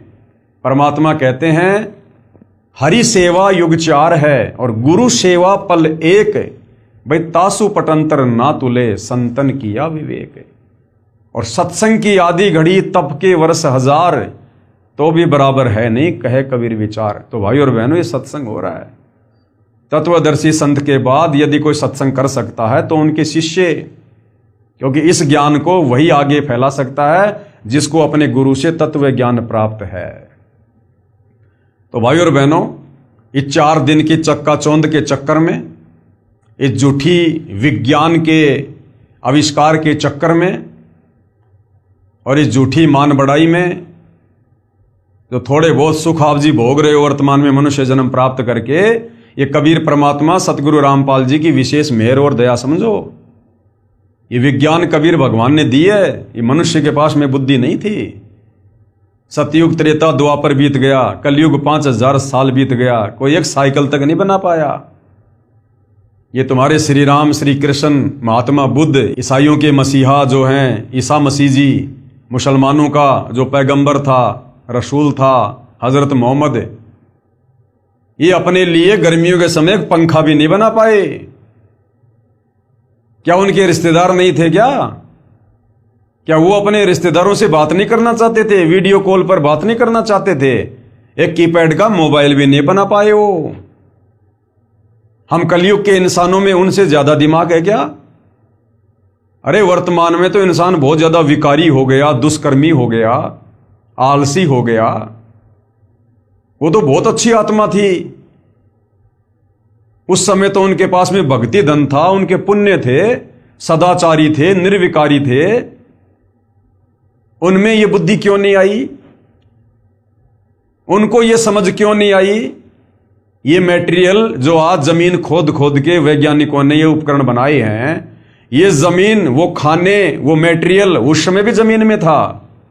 वो क्यों नहीं लगा पाए फैक्ट्री? वो क्यों नहीं बना पाए वैज्ञानिक वो उपकरण है? तो भाई और बहनों, ये रहम किया है कबीर भगवान सतगुरु रामपाल जी ने इस कलयुग की पिछली पीढ़ी में आप और हमें अध्यात्म से परिचित करवाने के लिए। ये भक्ति मार्ग में सहयोगी हैं जितने भी उपकरण हैं, ये विज्ञान, ये भक्ति मार्ग में सहयोग के लिए बनाई पर भगवान ने, ताकि हमारा समय बचे, हम फटाफट अपने काम कर सकें। पहले रिश्तेदारी में कोई समाचार देने के लिए जाना पड़ता था, दूर दूर रिश्तेदारियां होती थी, 2 दिन लग गए, 3 दिन लग गए। आज तुरंत मोबाइल से बात करो, 1 मिनट में समाचार दो, मोबाइल साइड में रखो और बैठ के भगवान का भजन करो, अपनी आरती करो। खेतों में काम करते थे, कितना समय लगता था पहले। आज ट्रैक्टरों से काम होता है, मशीनों से होती है कटाई। तुरंत फटाफट अपना काम करो, 1 दिन में निपटाओ अपना, बाकी बैठ के भगवान का भजन करो। कहीं आने जाने में हम पैदल जाते थे, समय लगता था। आज मोटरसाइकिल आ गई, 4 व्हीलर आ गए, एरोप्लेन आ गई। क्यों दिए भगवान ने? ताकि हम फटाफट उन कार्यों को निपटा के, और जो समय बचे उस समय का हम भगवान की चर्चा में, भगवान की महिमा में, भगवान की भक्ति में हम उसका सदुपयोग करें। इसके लिए परमात्मा ने हमें ये विज्ञान दी है, ये वैज्ञानिक उपकरण दिए हैं, ये यातायात के साधन दिए हैं। सत्संग में आएं जाएं, समय बचे हमारा। हमारे दादा परदादा झोपड़ियों में रहा करते थे। आज परमात्मा ने ये कूलर दे दिए, एसी दे दी, ये पक्के मकान लोग जो है ये बनाने लग गए। क्यों? सिर्फ भक्ति में सहयोग के लिए, ताकि गर्मी, सर्दी, बरसात, ओले, आंधी, हम इन सबसे बचें। और आराम से भगवान की भक्ति करें। नहीं रहने को तो इंसान ने झोपड़ी भी बहुत है। तो भाई और बहनों, कहने का मतलब है आज जो दया इस कलयुग के इस समय में, जिसको बिचली पीढ़ी का समय कहते हैं, जो दया उस कबीर परमेश्वर सतगुरु रामपाल जी भगवान की हुई है, ये असीम है, अवर्णनीय है, अकल्पनीय। उस परमेश्वर का किन शब्दों में धन्यवाद करें, इंसान के पास में शब्द नहीं है। 7 समुद्र की मसी करूं, लेखनी करूं बन राय, और धरती का कागज करूं, पर सतगुरु रामपाल जी के गुण लिखे न जाएं। तो सोचिए भाई और बहनों, एक कुत्ते का जीवन और ऐसे ऐसे 184 योनियों में अनेक प्रकार के शरीर हमने धारण करने पड़ेंगे। किसी की उम्र 100 साल, किसी की उम्र 1000 साल भी होती है, किसी की 300-300 साल। एक पौधा ऐसा है जिसकी 13,000 साल आयु है। वो पेड़ पौधे भी योनि हैं 184 योनि में, वो भी हमने भोगनी पड़ेंगी अगर मनुष्य जन्म में भक्ति नहीं हुई तो सोचिए, जब हम वो पौधे बन गए, 13,000 साल तक उस पौधे की उम्र है, और ना जाने कितनी बार वही पौधा बनना पड़े। तो सोचो भाई और बहनों, फिर कितने लंबे समय के लिए यदि वर्तमान में हमने सतगुरु रामपाल जी को ना पहचान कर, यदि हमने उनसे उपदेश लेकर भक्ति करके अपने जीव का कल्याण नहीं करवाया, तो सोचिए फिर 184 योनि में आप और हम कितने लंबे समय के लिए कष्ट भोगने के लिए चले जाएंगे। बहुत लंबा चौड़ा दुख हो जाएगा। और ऐसी ऐसी ना जाने कितनी लाखों 184 योनियां भोगने के बाद वर्तमान में जो हम इस सतभक्ति को ना करके परमात्मा को नाराज कर देंगे, उसके बाद ये परमात्मा फिर हमें कभी अपनी शरण में लेगा, दया करेगा। और जब वर्तमान में कुछ नहीं कर पा रहे, तो अगले जन्म में फिर कौन सा हम जो है वो किला तोड़ देंगे। तो भाई और बहनों, आज है वो मौका, लोहा गर्म है, आज मार दो चोट, यदि मारी जाए तो ऐसा सुअवसर फिर नहीं मिलेगा जिंदगी में। तो भाई प्रार्थना कर सकते हैं, विनती कर सकते हैं। मनुष्य जन्म भगवान ने इसलिए दिया है कि इंसान मनुष्य जन्म प्राप्त करके किसी की बातों पर विचार करे, जल्दबाजी में फैसला ना ले। कई बार क्या होता है कि कचरे में हीरा मिल जाता है, कचरे में हीरा। तो जरूरी नहीं है कि बड़े बड़े नेता अभिनेता कोई बात बताएंगे तो उसी बात में कोई दम होता है। हमारे जैसे 2 कोड़ी के जीव भी कई बार अच्छी बात बता जाते हैं। तो किसी की बातों को हल्के में नहीं लेना चाहिए। परमात्मा कहते हैं कि रहीमन देख बड़ेन को लघून दीजिए डारी, और जहां काम आवे सुई क्या करे तलवारी। अरे जहां पर सुई अपना काम कर देगी, वहां पर वो तलवार अपना काम नहीं कर सकती। अब इस शर्ट का यदि हमने ये बटन लगाना है, तो तुम तलवार से बटन लगा लोगे क्या? वहां तो सुई काम करेगी। तो जो संदेशा परमपिता परमात्मा कबीर साहब तत्वदर्शी संत के रूप में अपने छोटे छोटे भक्तों से समाज को दिलवा देगा, भक्ति और भगवान को लेकर, आत्म कल्याण को लेकर, वो संदेशा आप जी उम्मीद मत करना कि आपको टाटा, बिरला, अंबानी या देश का कोई प्रधानमंत्री दे देगा। तो भाई और बहनों, थोड़ा सा विचार करो, ठंडे दिमाग से सोचो, क्या जाता है एक बार सतगुरु रामपाल जी के सत्संग तो सुनो। अरे इतने भी बिजी नहीं हो जितना तुम अपने आप को दिखाते हो, इतने भी बिजी नहीं हो। और सारा दिन मोबाइल पे क्या करते हो? आप देखते हैं ना, आम आदमी को जब भी समय मिलता है तुरंत मोबाइल उठा लेंगे, और मोबाइल में क्या देखेंगे? रील देखेंगे, शॉर्ट वीडियो देखेंगे, और फालतू के धारावाहिक देखेंगे, फिल्मी गाने सुनेंगे। क्या मिलेगा उससे? कुछ नहीं मिलेगा, समय की बर्बादी के अलावा। मन खराब होगा वो अलग। तो उसी मोबाइल से यदि यूट्यूब पर जाकर सतगुरु रामपाल जी के नाम से सत्संग सर्च किए जाएं, तो भाई और बहनों, तत्वदर्शी संत की आवाज यदि जीव के कानों में पड़ती है, उससे भी हमारी भक्ति बननी शुरू हो जाती है, हमारे संस्कार बनने शुरू हो जाते हैं, हमारे पुण्य जमा होने शुरू हो जाते हैं। तत्वदर्शी संत की यदि आवाज भी हमारे कानों में पड़ना शुरू हो जाती है, तो धीरे धीरे धीरे धीरे भाई और बहनों, किसी के विचार जब तक नहीं सुनेंगे, हम कैसे समझेंगे कि वो हमें क्या समझाना चाहता है, उनके पास में क्या अनमोल वस्तु है। तो थोड़ा बहुत समय निकाल के सतगुरु रामपाल जी के सत्संग भी यूट्यूब पर सुनिएगा, ये मोबाइल परमात्मा ने बकवाद के लिए नहीं दिए। अगर इन मोबाइलों में बकवाद करोगे तो अब वो समय भी आ चुका है, इन मोबाइलों में आग लग जाएगी, साथ में तुम्हारे कान भी फटेंगे। ये टीवी चैनल आने वाले समय में यदि कोई व्यक्ति इन टीवियों पर सत्संग नहीं सुनेगा और ये फालतू की ये फिल्में वेल्में देखेगा, परमेश्वर का वचन है सतगुरु रामपाल जी का, ये टीवी चैनलों में आग लग जाएगी। टीवियों में लोगों के टीवी फूट जाएंगे घर पर रखे रखे, क्योंकि भगवान ने जिस विशेष मकसद के लिए हमें ये विज्ञान दी है, ये उपकरण दिए हैं, अगर यदि अब हमने इनका सदुपयोग नहीं किया, क्योंकि दुरुपयोग तो बहुत कर लिया, क्या मिला? कुछ नहीं मिला। अब यदि लोगों ने सदुपयोग नहीं किया, इनमें आग लग जाया करेगी।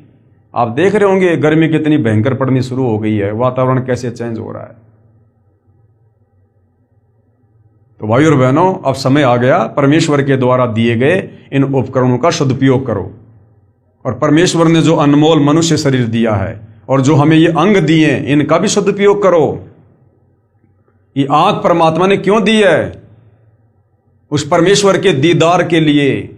कबीरा दर्शन साधु का, मुख पर बसे सुहाग, दर्शन उन्हीं को होते हैं जिनके पूर्ण भाग। ये आंखें परमेश्वर ने सत्संग देखने के लिए, सतगुरु के, जब वो परमात्मा सतगुरु रूप में आता है, उनके दर्शन करने के लिए। ये कान परमात्मा ने सत्संग सुनने के लिए दिए हैं, अच्छी बातें सुनने के लिए दिए हैं, परमेश्वर की वाणियां सुनने के लिए दिए हैं, ताकि हमारे अंतःकरण में भक्ति जमा हो। ये जीव परमेश्वर ने सतगुरु की महिमा करने के लिए, जिव्या तो वाये भली जो रटे हरि को नाम, नहीं तो काट के फेंक दो मुख में भलो न चाम। अगर मनुष्य जन्म प्राप्त करके इस जिव्या से यदि हमने सतगुरु का गुणगान नहीं किया, सतगुरु की महिमा नहीं की, यदि हमने सतगुरु का ज्ञान प्रचार नहीं किया, सतगुरु के द्वारा दिए गए मंत्रों का जाप नहीं किया, तो अगले जन्म में परमात्मा जीव छीन लेगा। यानी गधे बनेंगे, लक 84 में जाएंगे, बैल बनेंगे, जीव भी होगी, लेकिन हम जीव का सदुपयोग नहीं कर पाएंगे।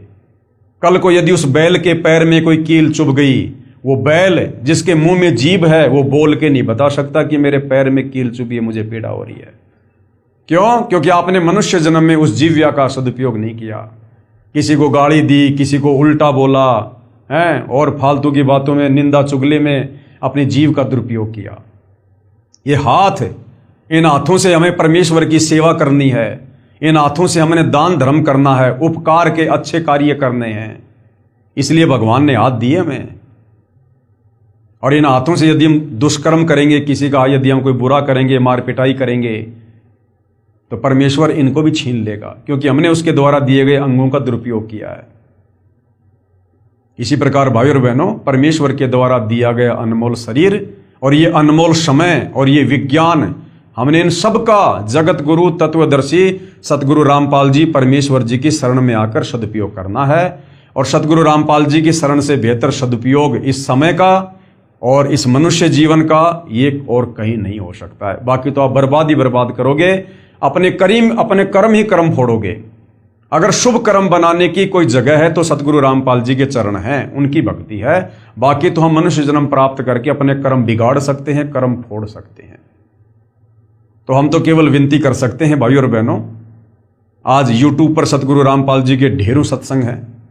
गूगल पर जाकर ज्ञान गंगा पुस्तक की PDF डाउनलोड करो, अन्यथा www.jagatgururampalji.org ये वेबसाइट है, इस पर आपको सारी पुस्तकें सतगुरु रामपाल जी के द्वारा लिखित मिलेंगी, उनके ऑडियो वीडियो में उनके सत्संग मिलेंगे। कैसे आप सतगुरु रामपाल जी से नाम उपदेश प्राप्त कर सकते हैं वो भी जानकारी मिलेगी। और नाम उपदेश प्राप्त करने के बाद जब हम मर्यादा में रहकर उनके द्वारा बताई गई भक्ति करेंगे, तो जो कार्य हमारे आज इतनी मेहनत करते करते बैल और गधे की तरह दिन रात मार्केट में भागते भागते भी सफल नहीं हो रहे, वही कार्य हमारे आधे समय में सफल होंगे, बिना किसी भागदौड़ के, बिना किसी टेंशन के। क्योंकि भक्ति करने से हमारे पुण्य बनेंगे और पाप और पुण्य से सृष्टि चलती है। वैसे आप कितना ही भाग लो, कितना दिमाग लगा लो, कुछ नहीं होगा। एक आदमी करोड़ों रुपए लगा के धंधा करता है, फेल हो जाता है, और एक आदमी छोटे से समोसे की दुकान खोलता है, माला माल हो जाता है, अपने पुण्य और पाप के कारण। तो वर्तमान में कलयुग है, हमारे जो पुण्य थे हमने 3 युगों में खा लिए, खर्च कर लिए, मौज मस्ती करके, राजा महाराजा के जीवन प्राप्त करके। अब है कलयुग, चौथा युग। अब बच गए पाप कर्म। अब पाप कर्म से दुख संकट परेशानी आती हैं। मेहनत करते करते घर का खर्चा नहीं चलता। आदमी फिर क्या करता है, गलत रास्ते अपनाता है, चोरी जारी ठगी मिलावट रिश्वतखोरी, और ज्यादा कर्म बिगड़ने शुरू हो जाते हैं। घर में पैसा तो आता दिखाई देता है, लेकिन हमारे कर्म कितने बिगड़ रहे हैं। और जब उन कर्मों का दंड भोगने का समय आएगा, फिर रोएंगे ऊपर मुंह करके, हे भगवान मैंने क्या कर दिया। तो भाई और बहनों, आज इतना अच्छा मौका है, जो कार्य आज आप 18-18 घंटे करके ओवर टाइम करके और फिर भी आप इतना मेहनताना प्राप्त नहीं कर पा रहे, सतगुरु रामपाल जी की शरण में आने के बाद आपको ओवर टाइम भी करने की जरूरत नहीं पड़ेगी। उस परमेश्वर की शक्ति से, समर्थता से आप और हमारे कार्य चुटकियों में सिद्ध होंगे। चुटकियों में आंखों में आंसू भर भर के रोया करेंगे, परमात्मा पहले सद्बुद्धि क्यों नहीं आई, पहले क्यों गधे और बैल की तरह भाग रहा था अज्ञानता में। क्योंकि फिर भगवान भगत को भक्ति के लिए समय भी देगा और भगत के विश्वास के लिए उसके कार्य भी सिद्ध करेगा अपनी तरफ से, अपनी समर्थता से। और कैसे कार्य होंगे, सतगुरु रामपाल जी कहते हैं, जैसे पहले हम इन पशुओं को चारा खिलाने के लिए और हाथ का जो गंडासा होता था उससे वो चारा काटा करते थे हम। कितना समय लगता था, 2-3 घंटे, तब जाकर 1 या 2 पशुओं के लिए 2 छाबड़ी 1 छाबड़ी चारा होता था। और आज लाइट आ गई, जिसने लाइट का कनेक्शन ले लिया, घर में मोटर लगा ली और चारा काटने वाली मशीन लगा ली, आज वो 1 घंटे में पूरे गांव के पशुओं के लिए चारा काट सकता है। तो पावर का उसने कनेक्शन ले लिया, जिस कारण से अब वो इतने कम समय में इतना लाभ प्राप्त कर रहा है। तो जब तक हम सतगुरु रामपाल जी की शरण में नहीं आते हैं, तब तक समझो हम जो भी मेहनत कर रहे हैं ना, हम हाथ के गंडासे से सारा काम कर रहे हैं। और जिस दिन सतगुरु रामपाल जी की शरण में आ जाएंगे, मर्यादा में रहकर भक्ति करेंगे, उसके बाद फिर भाई और बहनों, हमारे काम जो हमारे से नहीं हो रहे थे, इतनी मेहनत से नहीं हो रहे थे, अब वो सतगुरु रामपाल जी की शक्ति से, उनकी समर्थता से होंगे। और कैसे होंगे, ये परमेश्वर का काम है। आप और हम 2 कोटि के जीव हैं, बस हम तो केवल देखते रह जाएंगे। परमात्मा इतने सुख देगा, हमारी बुराइयां छूट जाएंगी। आज हम जो कमा रहे हैं उसका आधे से ज्यादा धन हम व्यर्थ की परंपराओं में, इन कुरीतियों में बर्बाद कर देते हैं, तीज त्योहार में बर्बाद कर देते हैं, लेन देन में, शादी विवाह भात चूचक सिंधारा कोथड़ी, इनमें बर्बाद कर देते हैं। ऊपर से बीड़ी सिगरेट का नशा, मांस खाना, जुआ खेलना, ये सट्टे लगाना, इनमें बर्बाद कर देते हैं। तो सतगुरु रामपाल जी के सत्संग सुनने के बाद, उपदेश लेने के बाद, ये सारी तो बुराइयां छूट जाएंगी। ना हम कोई नशा करेंगे, ना मांस आहार करेंगे, ना ये फालतू के होली दिवाली त्योहार मनाएंगे, और ना फालतू के ये परंपरा के तहत ब्याह शादी में इतना खर्चा, इतना पाखंड, इतना दिखावा, ना हम ये करेंगे। तो बताओ फिर खर्चा होगा कहां? जो कमाएंगे वो भी ज्यादा रहेगा हमारे पास में, खर्च ही नहीं हो पाएगा। और अपने गुरुदेव भगवान को दान धर्म करेंगे, 1 रुपया देंगे, भगवान 1000 देगा रिटर्न, समय आने पर 1000। किसी भगत ने फिर किसी के आगे हाथ फैलाने की जरूरत नहीं पड़ेगी। गुरुदेव कहते हैं, मांगे सो ही बढ़वा कहिए, दर दर फिरे अज्ञानी, और जोगी जोग संपूर्ण जिसका, मांग ना पीवे पानी। तो परमात्मा ऐसे माला माल कर देगा, वरना क्या आवश्यकता है भगवान की भक्ति की। अगर ऐसे ही अगर घसीट घसीट के चलना है सांप की तरह, मेहनत करते करते, फिर क्या आवश्यकता है भगवान की भक्ति की। तो भाई और बहनों, अभी तक हमने भगवान को जाना ही नहीं, हमारे धर्म गुरुओं ने भगवान की पहचान करवाई नहीं। अब सतगुरु रामपाल जी ने आके बताया कि परमात्मा क्या शक्ति है, क्या पावर है, क्या काम करती है। एक बार भगवान की शरण में आकर देखो, उसके बाद देखो कैसे हमारे कार्य होते हैं, कितनी आत्म संतुष्टि मिलेगी, कितना धैर्य होगा, कितने संयमित हो जाएंगे। और जो चिंता हमें सताए जाया करती थी भविष्य को लेकर, आगे को लेकर, वो चिंता समाप्त है। क्योंकि हमें खुद भविष्य का पता चल जाएगा ना। बिना भक्ति के कितना ही दौड़ लो, कितना ही भाग लो, हमारी दौड़ कभी खत्म नहीं हो सकती। हम मर जाएंगे, हमारे कार्य और जिम्मेदारियां पूरी नहीं हो सकती। अब गुरुदेव भगवान हमें तत्व ज्ञान देकर भविष्य बता देते कि बेटा तू क्यों भाग रहा है, क्यों गधे और बैल की तरह कमा रहा है, किसके लिए कमा रहा है। सब अपना भाग्य लिखवा के लाते हैं, कोई किसी के भरोसे नहीं आता। और करनी थी भक्ति और कर रहा तो सारे काम जानवर वाले। तो तत्व ज्ञान होने से फिर हमारी भागदौड़ मिट जाएगी कि भैया मैंने तो भक्ति करके सतलोक जाना है, इस गंदे लोक में मैं जोड़ जोड़ के मकान बना बना के झूठा दिखावा समाज के सामने कर करके मैं क्या प्राप्त कर लूंगा? कल को लकवा मार गया, पैरालाइसिस हो गया, वो समाज मेरा क्या साथ दे देगा? एक बार आएंगे, दो बार आएंगे, देख के चले जाएंगे, वो परेशानी तो मुझे उठानी पड़ेगी। तो फिर इंसान की भागदौड़ मिट जाएगी, उसे अपनी मंजिल का पता चल जाएगा कि तेरी मंजिल गधे और बैल कितना कमा कमा के ये मकान बनाने की नहीं है, बड़े बड़े बिजनेस सेट करने की नहीं है। तेरी मंजिल तो इस काल के जाल से बाहर निकलने की है, और वो होगी सतगुरु रामपाल जी से उपदेश लेकर भक्ति करने से। तो हमारी भागदौड़ मिट जाएगी कि सामने तो कुआं है, मैं कहां दौड़ रहा हूं, सामने तो काल का कुआं है, गिरूंगा तो मरूंगा। तो हम माया को संग्रह करने से पीछे हटेंगे, हमारे को संतुष्टि होगी, और फिर देखना जीवन खुशहाल होगा। जब चिंता मिट गई तो सब कुछ मिट गया, और ऊपर से भगवान की भक्ति मिल गई, जिसे जन्म मरण का रोग कटेगा, ना लक 84 में जाएंगे, और ये मनुष्य जन्म आखिरी मनुष्य जन्म, उसके बाद सीधे सतलोक जाएंगे। इससे भी बढ़िया सुंदर लंबा चौड़ा गोरा चिट्टा तेजोमय शरीर मिलेगा। वहां ना सतलोक में कोई काम करना, ना वहां कोई लड़ाई झगड़ा, ना कोई टेंशन, ना कोई भागा दौड़ी, कुछ नहीं। अपने कबीर भगवान के भंडार से सारी सुविधा है, हम तो सोच भी नहीं सकते इस गंदे लोक में। जैसे गुरुदेव कहते हैं, एक तो नमक की बोरी और एक खंड की बोरी, दोनों का रंग एक जैसा, लेकिन नमक का स्वाद अलग है और बूरा का स्वाद अलग है। तो ऐसे ही भाई और बहनों, जैसा ये हमें दिखाई दे रहा है ना, यहां पर कितना अच्छा ये धरती, बाग बगीचे, घूमने फिरने की जगह, पहाड़, नदियां, ऐसा ही सतलोक है। ये 21 ब्रह्मांड सतलोक का ही एक टुकड़ा है। लेकिन यहां तो ये 5 तत्व से बने हुए हैं, ये मिट्टी और पत्थर के हैं, वहां पर वो नूर के हैं, हीरे मोती लाल के पहाड़ हैं, वहां पर दूध दही शहद की नदियां बहती हैं, सबके अपने अपने पर्सनल बड़े बड़े महल हैं, सबके महलों के आगे पर्सनल विमान हैं, और जो हमारी इच्छा होगी वो ही तुरंत वहां पर होने लग जाएगा। इच्छा से, हाथ पैर नहीं चलाने वहां पर, बस इच्छा की कि भोजन उसी समय तुरंत जो चाहोगे, जितने प्रकार के पकवान चाहोगे, बस इच्छा करने की जरूरत है, तुरंत सामने टेबल पर लगे हुए मिलेंगे। नूरी भोजन, उस भोजन को करने के बाद कोई पेशाब नहीं, कोई लेटरिन नहीं, कोई डकार नहीं, कोई पेट नहीं फूलना, ना किसी की तोंद आनी, ना कोई कमजोर होना, ना शरीर में कोई रोग है, कुछ नहीं, ना कोई दाढ़ी वाड़ी करनी रोजाना फाजाना, कुछ नहीं वहां पर, ना रोजाना कोई कपड़े बदलने, वहां पर अमर चीर हैं, अमर वस्त्र हैं, ना कपड़ों को धोने की जरूरत है, ना साबुन लाने की जरूरत है, ना माता पिता को अपने बच्चों की चिंता, ना वहां कोई गुमता है, ना वहां किसी सिंह, भेड़िए, भालू, सांप का कोई डर है। तो भाई और बहनों, वहां का तो वर्णन ही करना नामुमकिन है। ये तो हम उतना ही बता सकते हैं जितना गुरुदेव भगवान ने संकेत किया हुआ है, केवल बता सकते हैं, बाकी असली आनंद तो वहां जाकर ही भोगेंगे। लेकिन वहां जाएंगे कैसे?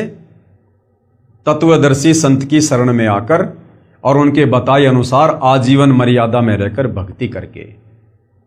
और ये जो हम देख रहे हैं ना, इस काल का ये नश्वर संसार, इसमें चाहे कितनी सुविधा दिखाई दे रही है हमें वर्तमान में, कितनी भी बड़े बड़े राजपद हैं, बड़ी बड़ी कार हैं, कोठियां हैं, धन है, बड़े बड़े बाग बगीचे हैं, लोगों के पास में हैं, बड़ी बड़ी प्रॉपर्टियां, कुछ भी हैं, हमने जरा भी आस्था नहीं रखनी।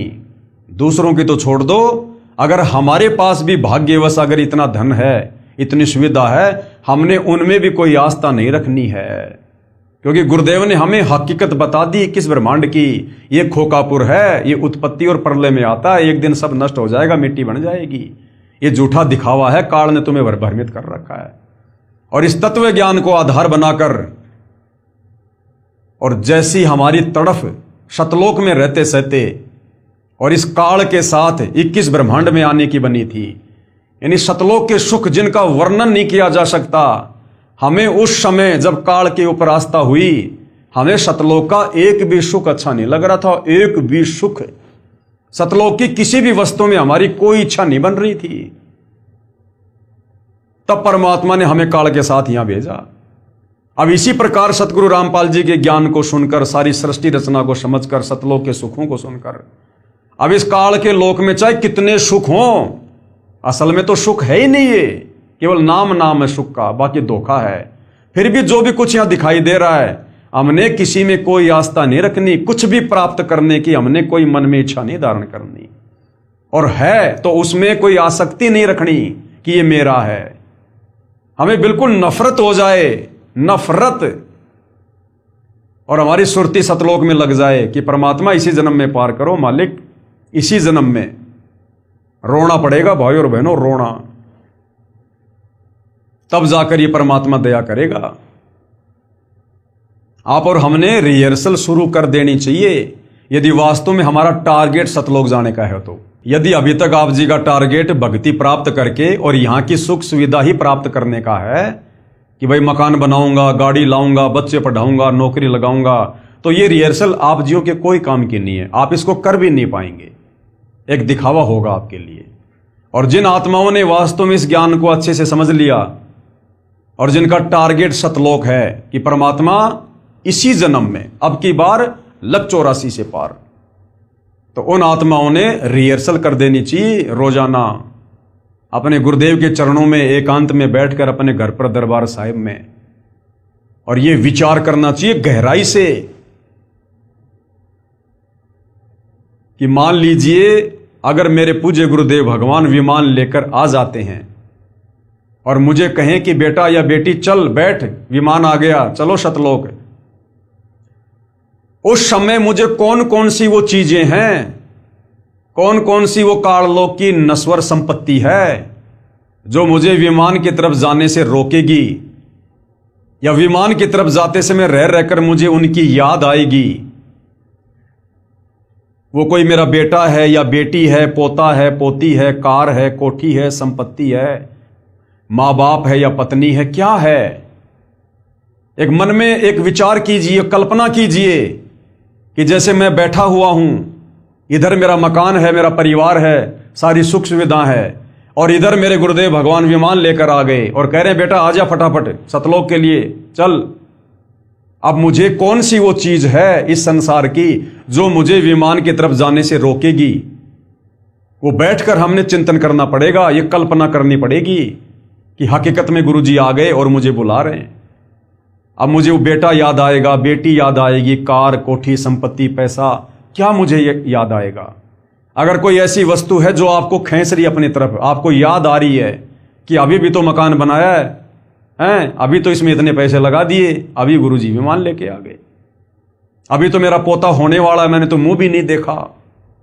तो अगर इस प्रकार की कोई वस्तु हमें रोक रही है, टोक रही है, तो गुरुदेव कहते हैं वो वस्तु बेटा तुम्हारे लिए काल का फंदा है, वो काल का जाल है, काल का षड्यंत्र है। अभी तेरी आस्था उन्हीं चीजों में है, तो तू रिहर्सल कर उन चीजों से पीछा छुड़वाने की, कि अगर मैं रह गया और नहीं जा पाया, फेल हो गया, या परमात्मा ने मुझे छोड़ दिया, तो वो बेटा बेटी, पोता पोती, ये कार कोठी मकान सदा मेरे साथ नहीं रहने वाला है। आज नहीं तो 10 साल बाद ये मेरे हाथ से निकलेंगे। भाई मैं मरूंगा तो ये बेटा भी छोड़ना पड़ेगा, बेटी भी छोड़नी पड़ेगी, कार कोठी पोता पाता सब छोड़ना पड़ेगा। तो ये तो वैसे भी छोड़ना है, तो क्यों ना आज ही छोड़ दूं। ये मौका फिर नहीं मिलेगा दोबारा जो सतगुरुदेव आ गए विमान लेकर। तो भाइयों और बहनों, अगर उस समय पैर में चप्पल नहीं है तो चप्पल पहनने की भी नहीं सोचनी कि गुरुजी मैं चप्पल पहन के आ जाता हूं, इतने में फेल हो जाओगे। अगर ये भी कह दिया ना मैं चप्पल पहन के आ रहा हूं, तो समझो चप्पल में आस्था है। अभी हमने ये भी नहीं सोचना, उस घर की तरफ, उस मकान की तरफ, उस परिवार वालों की तरफ देखना भी नहीं है, सोचना भी नहीं। हमने तुरंत जाके विमान में बैठ जाओ कि परमात्मा ऐसे ऐसे परिवार, ऐसे ऐसे घर बार, ऐसे ऐसे परिवार, ये तो कुछ भी नहीं है। कोटि जन्म तू राजा की न मिटी न मन की आशा, भिक्षुक होकर दर दर घूम लिया मिला ना निर्गुण राशा। हमने राजा अब्राहिम जैसे मनुष्य जन्म प्राप्त किए हैं, राजा हमने जनक जैसे मनुष्य जन्म प्राप्त किए हैं। अरे आज तो एक ही पत्नी होगी, अब्राहिम के जीवन में तो 16-16 हजार औरतें थी, राजा जनक के 10,000 रानियां थी। फिर बेटे कितने होंगे, पोता पोती कितने होंगे, और राजा के ठाट बाट कितने होंगे। आज मैं एक मकान के लिए मरूंगा, इन पोता पोतियों के लिए जो मिट्टी के पुतले हैं, कल को ये भी मरेंगे, और ऐसे ऐसे पोता पोती, ऐसे ऐसे बीवी, माता पिता, मकान, मैं अरबों खरबों बार मनुष्य जन्म प्राप्त करके यहीं पर पैदा कर करके यहीं पे छोड़ छोड़ के जा चुका हूं। तो इस एक को छोड़ने में मुझे क्या देरी, क्या दिक्कत है, जब मुझे सदा सदा के लिए मुझे ओरिजिनल पोता पोती, बेटा बेटी, कार कोठी सब कुछ मिलेगा, एक नूर का मिलेगा, तत्व का मिलेगा। तो भाई और बहनों, हमने इस काल के जाल को इस प्रकार से चिंतन करके हमने खुद ही काटना पड़ेगा। नहीं तो अंत समय में यदि इस प्रकार की वृत्ति हमारी, क्योंकि भगवान तो इसी प्रकार से आएंगे लेने के लिए, अचानक से आएंगे कि बेटा आ जा, विमान तैयार है, और किसी को दिखाई नहीं देगा, हमें दिखाई देगा। और यदि उस समय हमारी आस्था किसी में जरा सी भी रह गई, हम तो रह गए, काम बिगड़ गया। भगवान तो अंदर से देखेगा ना, ऊपर से चाहे तुम कैसा भी दिखावा करो, गुरुजी तो अंदर से देखेंगे कि इसके अंदर क्या चल रहा है, किन चीजों में इसका प्यार, प्रेम, मोह, ममता, आसक्ति है। तो भाई और बहनों, हमने आज से ही गुरुदेव के चरणों में बैठकर इस प्रकार के रिहर्सल शुरू कर देनी चाहिए, तब जाकर हम अंत समय में इस परीक्षा में सफल हो पाएंगे। ये रिहर्सल हमने पहले करनी पड़ेगी। अब कोई पहलवान है, उसने इंटरनेशनल लेवल पर कुश्ती करने जाना है, तो सीधा थोड़ी जाता हो, पहले यहां उसको रिहर्सल करवाई जाती है, उसकी देह तुड़वाई जाती है, तब जाकर 2, 4, 5, 10 साल बाद में वो उस लेवल पर खेलने के योग्य बनता है। तो गुरुदेव हमारी यहां पर देह तुड़वा रहे हैं, इस स्थूल शरीर में हमारी रिहर्सल करवा रहे हैं। अब गुरुदेव ने तो सब कुछ बता दिया, सब कुछ कह दिया, जो देना था वो दे दिया भाई और बहनों। अब गुरुदेव के पास इससे ज्यादा देने के लिए कुछ भी नहीं है। अगर इससे ज्यादा, वैसे तो भंडार है मालिक के पास में, लेकिन दे दिया तो हमारी बुद्धि उसको स्वीकार नहीं कर पाएगी। हमारा 1 GB का मेमोरी कार्ड है और भगवान की अनंत करोड़ GB का ज्ञान है, तो भगवान उतना डालेगा जितना हम ले सकते हैं, जितना हमारी कैपेसिटी है। तो हमारी कैपेसिटी के अनुसार परमात्मा ने हमें सारा भक्ति का कोर्स दे दिया, हर प्रकार से समझा दिया, बता दिया। अब भाई और बहनों, आप और हमने रिहर्सल करनी पड़ेगी यहां से बाहर निकलने की। जबरदस्ती हाथ पकड़ के काल के साथ किए गए एग्रीमेंट के अनुसार गुरुजी नहीं लेके जाएंगे। तो ये विचार आप और हमने करना है भाई और बहनों। तो बहुत बड़ी दया है, बहुत बड़ी रजा है गुरुदेव भगवान की, जो हम उनके आशीर्वाद से इस घोर, इस कलयुग में अध्यात्म को लेकर इतना चिंतन मनन कर पा रहे हैं। आज इस उम्र में और संसार की चक्काचौंध में, भाग दौड़ में, इस वैज्ञानिक युग में हम संसार की नश्वर चीजों को प्राप्त करने के बजाय, उनमें भागा दौड़ और समय बर्बाद करने के बजाय हम परमात्मा की प्राप्ति के लिए संघर्ष कर रहे हैं, हम प्रयत्न कर रहे हैं। तो भाई और बहनों, ये सतगुरुदेव रामपाल जी भगवान के विशेष आशीर्वाद और उनके संरक्षण के बिना नहीं हो सकता। अगर आप इतना सब कुछ सोच रहे हैं, विचार कर रहे हैं, तो समझ लो आपकी जमानत गुरुदेव भगवान ने काल से ले रखी है। और जो काल के अंडर में है, देख लो उनकी क्या दुर्गति हो रही है, दिन रात इधर से उधर भाग रहे हैं, इधर से उधर, भूल गए भक्ति और भगवान को भी। तो भाई और बहनों, विनती कर सकते हैं, प्रार्थना कर सकते हैं, बाकी सोचना, समझना, विचार करना, चिंतन मंथन करना, ये देखो आप और हमने स्वयं ही करना पड़ेगा। हमने हर दिन को ये सोचकर भक्ति मार्ग पर चलना होगा कि आज मेरा इस काल के लोक में अंतिम दिन है, कभी भी गुरुदेव भगवान मुझे लेने आ सकते हैं। अब मुझे क्या करना चाहिए, किस प्रकार से तैयार रहना चाहिए। जिस प्रकार लड़की होती है, जब उसका दूल्हा उसको लेने के लिए आता है शादी करने के लिए, वो लड़की इतनी तैयार रहती है, वो ऊपर से दिखावा करेगी रोने का, धोने का, मायूस रहने का, लेकिन अंदर से उसके लड्डू फूट रहे होते हैं। वो जाते समय माँ बाप, भाई बहन, उस मकान को, उस जमीन को, वो सबको नजरअंदाज कर देती है। उसको केवल अपना पति दिखाई देता है कि मैं अपने पति के साथ जाऊंगी अपने नए घर में। तो उसी प्रकार से भाई और बहनों, आप और हमने भी, हमारा जो पति है, जो परमेश्वर है, हमने उसके साथ जाने के लिए इस प्रकार से अंदर से तैयार होना है। बाहर से तो जब तक जिएंगे तब तक जैसी जिम्मेदारी है सब निभाएंगे, प्यार प्रेम से भी रहेंगे, काम धंधा भी करेंगे जब तक हाथ घोड़े चलेंगे, लेकिन अंदर से उस लड़की की तरह और किसी में कोई आस्था नहीं होनी चाहिए।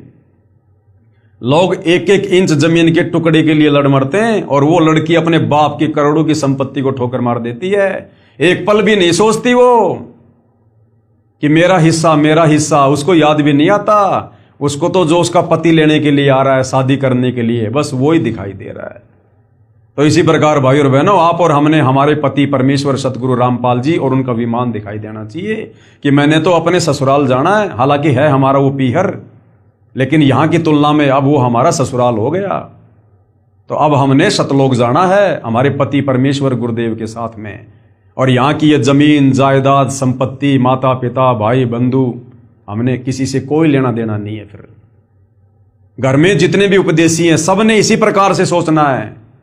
ये नहीं कि सारे भगत बन गए तो लो जी अब बस सारे साथ चलेंगे। यहां ना सारे साथ आए थे, ना सारे साथ जाएंगे। सब अपनी अपनी इस प्रकार से रिहर्सल करो। भक्तों से भी ज्यादा आपस में चिपकने की जरूरत नहीं है, उतना ही संबंध रखो जितना आवश्यक है। बाकी समय ज्यादा भगवान की भक्ति में और भजन में।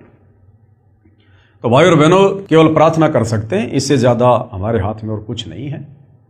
तो भाई और बहनों, पवित्र पुस्तक ज्ञान गंगा के ऊपर जो वीडियो बन रहे हैं, आज इस वीडियो में केवल इतना ही।